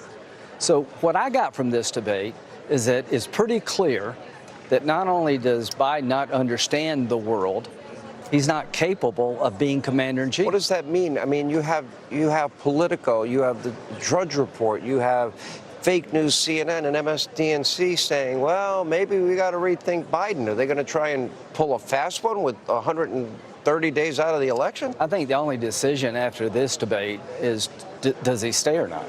It's shifted dramatically to Trump. There's no way anybody could believe that Joe Biden could be commander-in-chief for 4 more years. But the thing that was, the contrast was how dialed in Donald Trump was on every issue. He was absolutely and for president. those that thought he was going to take the bait with Biden, no, he just stayed on his message. He smiled through the crap from Joe Biden. 2 things. Number 1, the most dominant performance we've ever seen. The contrast could not be more clear.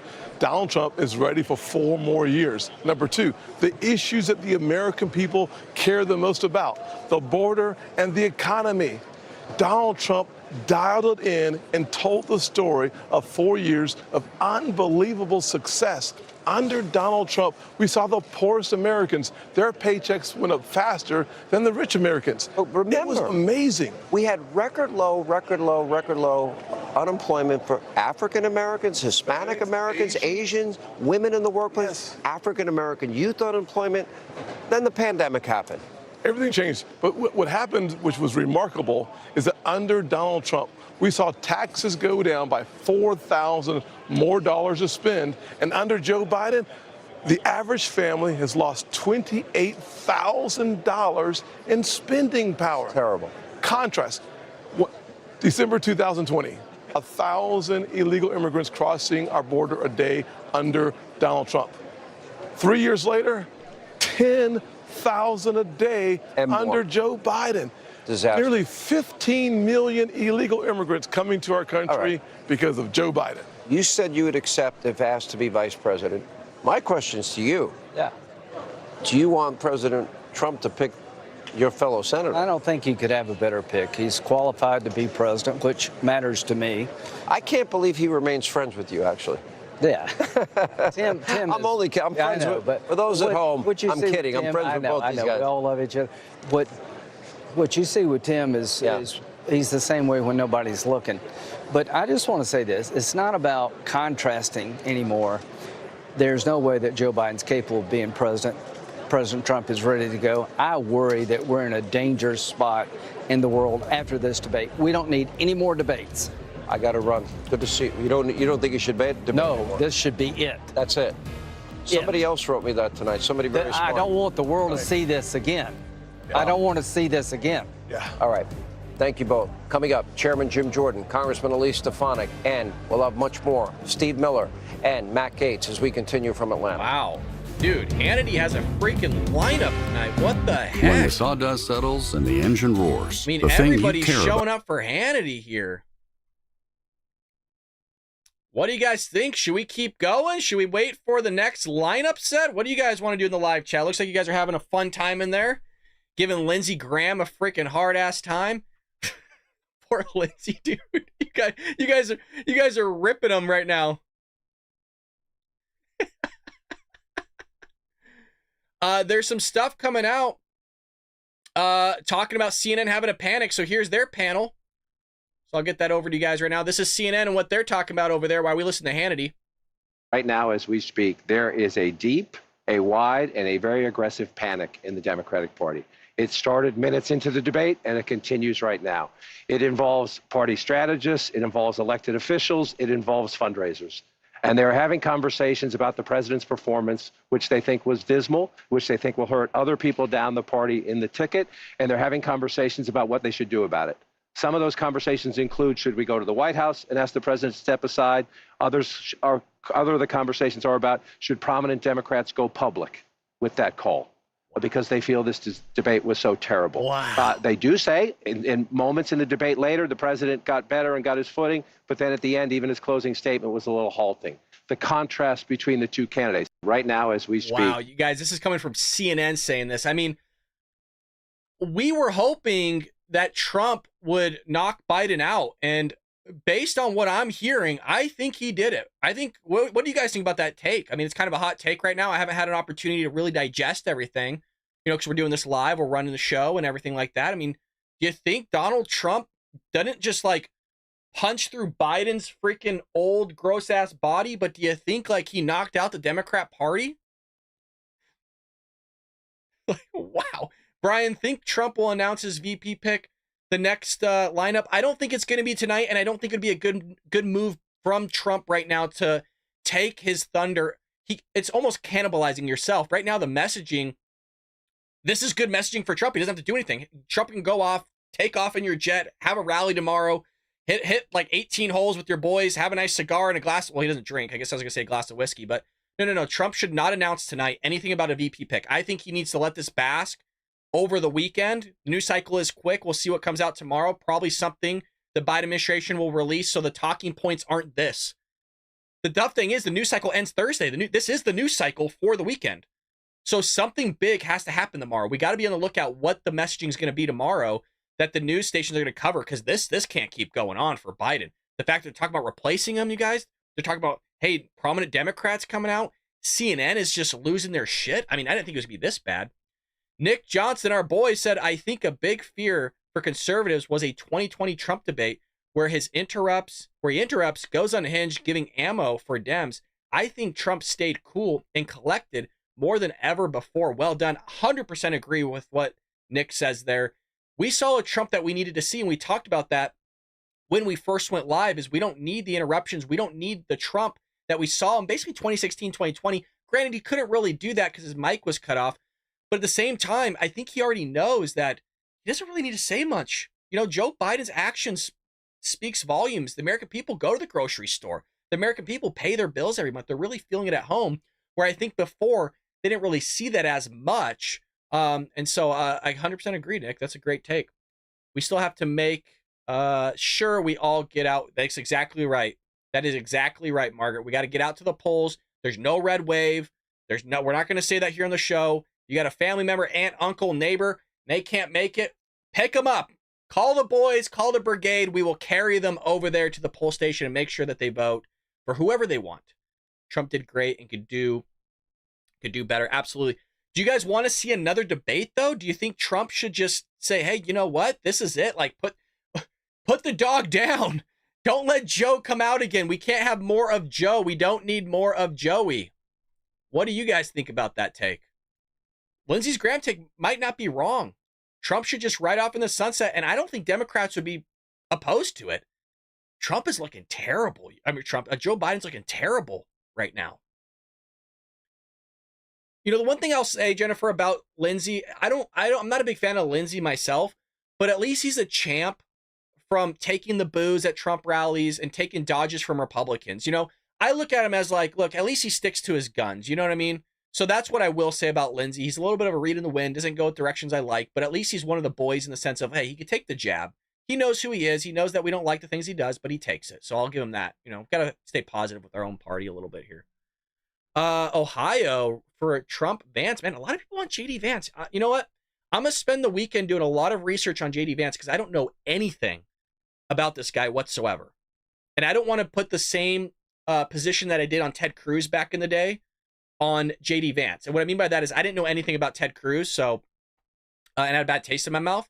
But it looks like Hannity's coming back up, and you got a nice bra commercial for the boys. I will definitely start drinking booze during the next debate. Karen, don't do that. You're going to be hammered.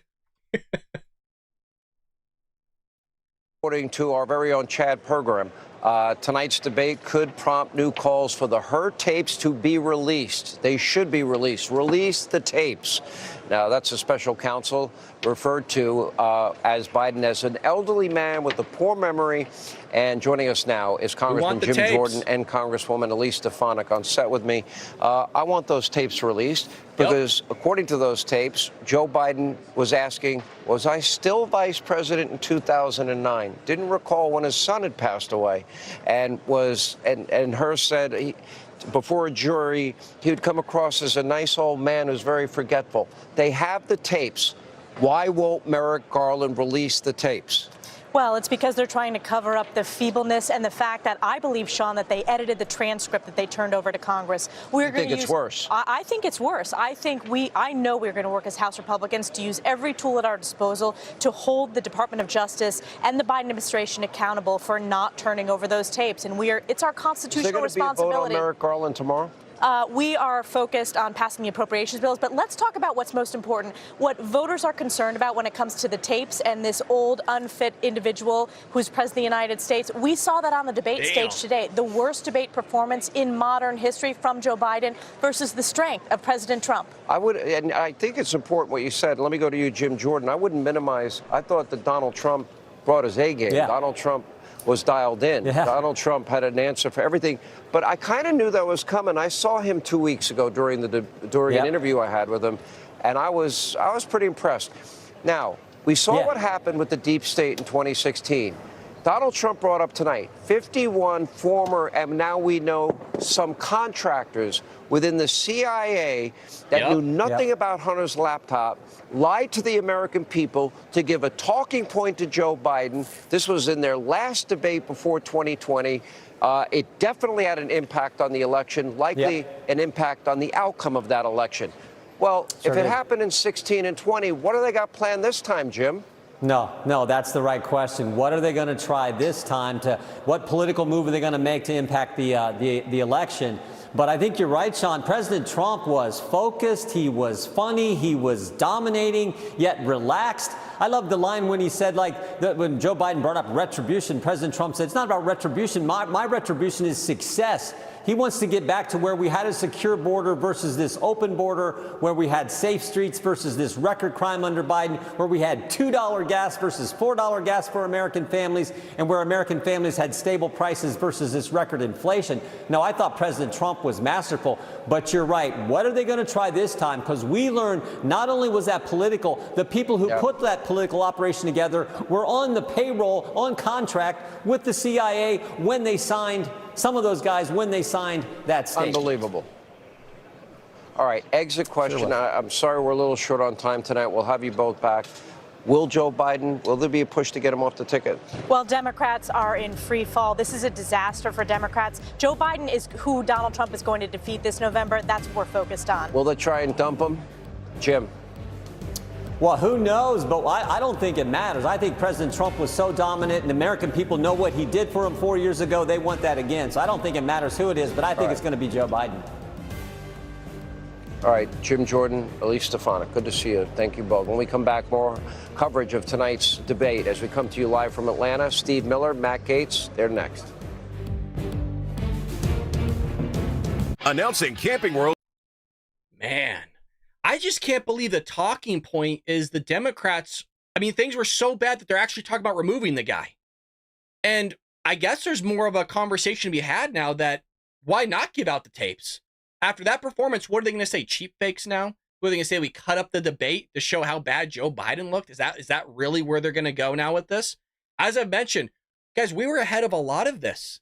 We were ahead of a lot of the stuff we showed you and that they talked about thereafter. There's going to be a headline tomorrow that has to be big news. The Biden administration cannot have this be the news for the next, 3.5 days, I guess. News cycle ends Thursday. They always do a dump on Friday, not in Joe Biden's pants, but in the news. And then we got the weekend. So, I mean, this could be a Russia thing. This could be a Ukraine thing. It could be an Israel, Hamas, a terrorist attack. I mean, who the hell knows what's going to happen? They're going to do everything they can. They need to get this out because when your own media that rubs your shoulders, MSNBC, CNN, all NBC, ABC, all these outlets are saying, we got to replace you, man. You did a terrible job. Wow, Sir Shib, a long-time viewer and subscriber and member to the Bald Brad Show, gives us $9.99. You're a great chat, and thanks for this, BB. You too, my friend. And a fellow Brit, as I've mentioned, my dad is an immigrant legally from Lewisham, United Kingdom. So I am half British, my friend. I mean, I got the best of both worlds, British and American. You know what I mean? But I don't say, oh, I'm an English American. You know, people do that. They go like, I'm African American or I'm Asian American. No. I'm American, man. I'm American. Vance was at East Palestine 2 days after the burn. Yeah, and Joe wasn't there. Remember how Joe didn't go for years. He supported UAW members' right to negotiate and fought the headwind on Ukraine, but not supporting the taxpayers' money for it very early, very MAGA. Jeffrey, we have been ahead of the news cycle for years, and there are people hearing this for the first time. You are absolutely correct. And that's why we always say tune into the Bald Brad Show every morning, 7 a.m. Pacific Standard Time. We bring you the news, we bring you the commentary, and I call it reactionary news because I tend to pull articles and news headlines just based on that, the headlines, and we go through it together. Joe, I don't know what happened. I studied all week for my urine test. Oh, man. Joe was hopped up on drugs and still did that performance. That just tells you how bad he is. Can you imagine how bad it is behind? Is this cops? What you want? What you want? What you gonna do? What are you? Biden for Ukraine or Gaza president? Yeah. I mean, dude, Trump did such a fabulous job bringing everything back. He did dodge questions. I wish he would have been more clear on some of them. And somebody emphasized this as well, answering the questions, but then going back into those talking points. I don't know yet. I gotta meditate on this. I don't know if I wanted to see more of Trump kind of bringing in the aspect of Joe Biden funneling money from Ukraine, Romania, and Russia. And I don't agree with Hannity's take that he thinks that Bash and the other knucklehead, Tapper, did a fabulous job. I think they did better than what we all thought they would do, but in their lineup of their questions, they definitely handled that towards Trump and the negativities towards Trump when there's a lot of negatives to be had about Joe Biden. So I don't think it was exactly fair. For them, it was probably as fair as it possibly is going to get. So we got to give him the W on that one. Dude just curb checked himself. Damn, yeah. It was a train wreck, man. It was. And for me, early on, like I said, a lot of people don't watch past 30 minutes into the debate. And so that clip that you got was not only huge because that's what a lot of people left with, but that's what's going to be running for the next, ever. All the way through the debate. I mean, that we're going to talk about on our show. We're definitely going to play that clip of Joe Biden getting lost. And it was cringy, man. My reaction was like, oh my God, this early, this dude, I feel bad for him, man. Jake Flapper. They allowed Trump to talk. Yeah, they allowed him to talk. You are right. I actually liked, and it was to his benefit, locking up the mics. He knew he couldn't be heard, and it kept Trump quiet when he needed to be quiet. I don't think it helped him talking about the election interference and the election fraud. I think he needed to drop that. I do agree with him that there was a lot of election fraud taking place, but that's here nor there. The guy had to answer the question. I could tell it's a soft subject for him, and rightfully so, but they didn't fix anything. So. All right, we're live in the Spin Room. We are in Atlanta, Georgia. Joining us now with more reaction to this very important debate, former senior advisor to President Trump, Stephen Miller, along with Congressman Matt Gaetz. Look at Miller just smiling to the camera. This was a historic night. It was historic in two ways. I never saw a worse debate performance in my life, one. And two, Donald Trump was so dialed in. Donald Trump delivered the most dominant debate performance in presidential debate history. Meanwhile, Joe Biden was bludgeoned so bad he will likely have to be identified by his dental records after this debate. President Trump showed focus, he showed clarity, boldness, vision. And you know what? Donald Trump showed empathy for the people who have been the victims of the illegal immigration By the way, Joe Biden has allowed. And him showing that empathy, it is going to grow our movement. Meanwhile, the other side is in total chaos. The headline in Politico, Biden is toast. This was the greatest command performance we have ever seen from a presidential candidate. His command of the facts, of the history, of the issues, the way he spoke right to the American people's heart and desires. As Matt said, the empathy that he showed, the care that he showed. If this was a UFC fight, they would have called it in round one. I was waiting for the towel to be thrown in at some point. Jamal Bowman would come in and pull the no mas, no mas, remember? This makes Tiger Woods' U.S. Open victory in 2000 at Pebble Beach look like a close call.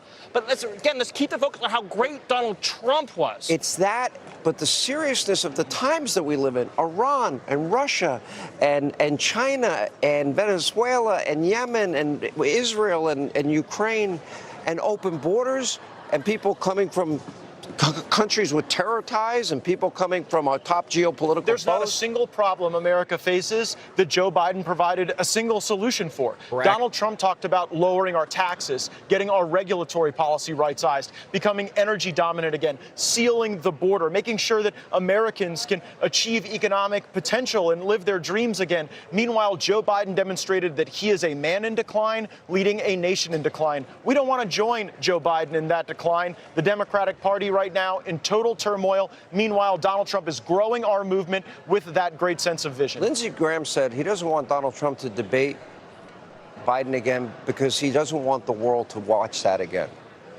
I mean, it's terrifying. By the way, that's the first war Lindsey Graham's against. Oh, Matt. You can't help yourself. I know. He can't help himself, right?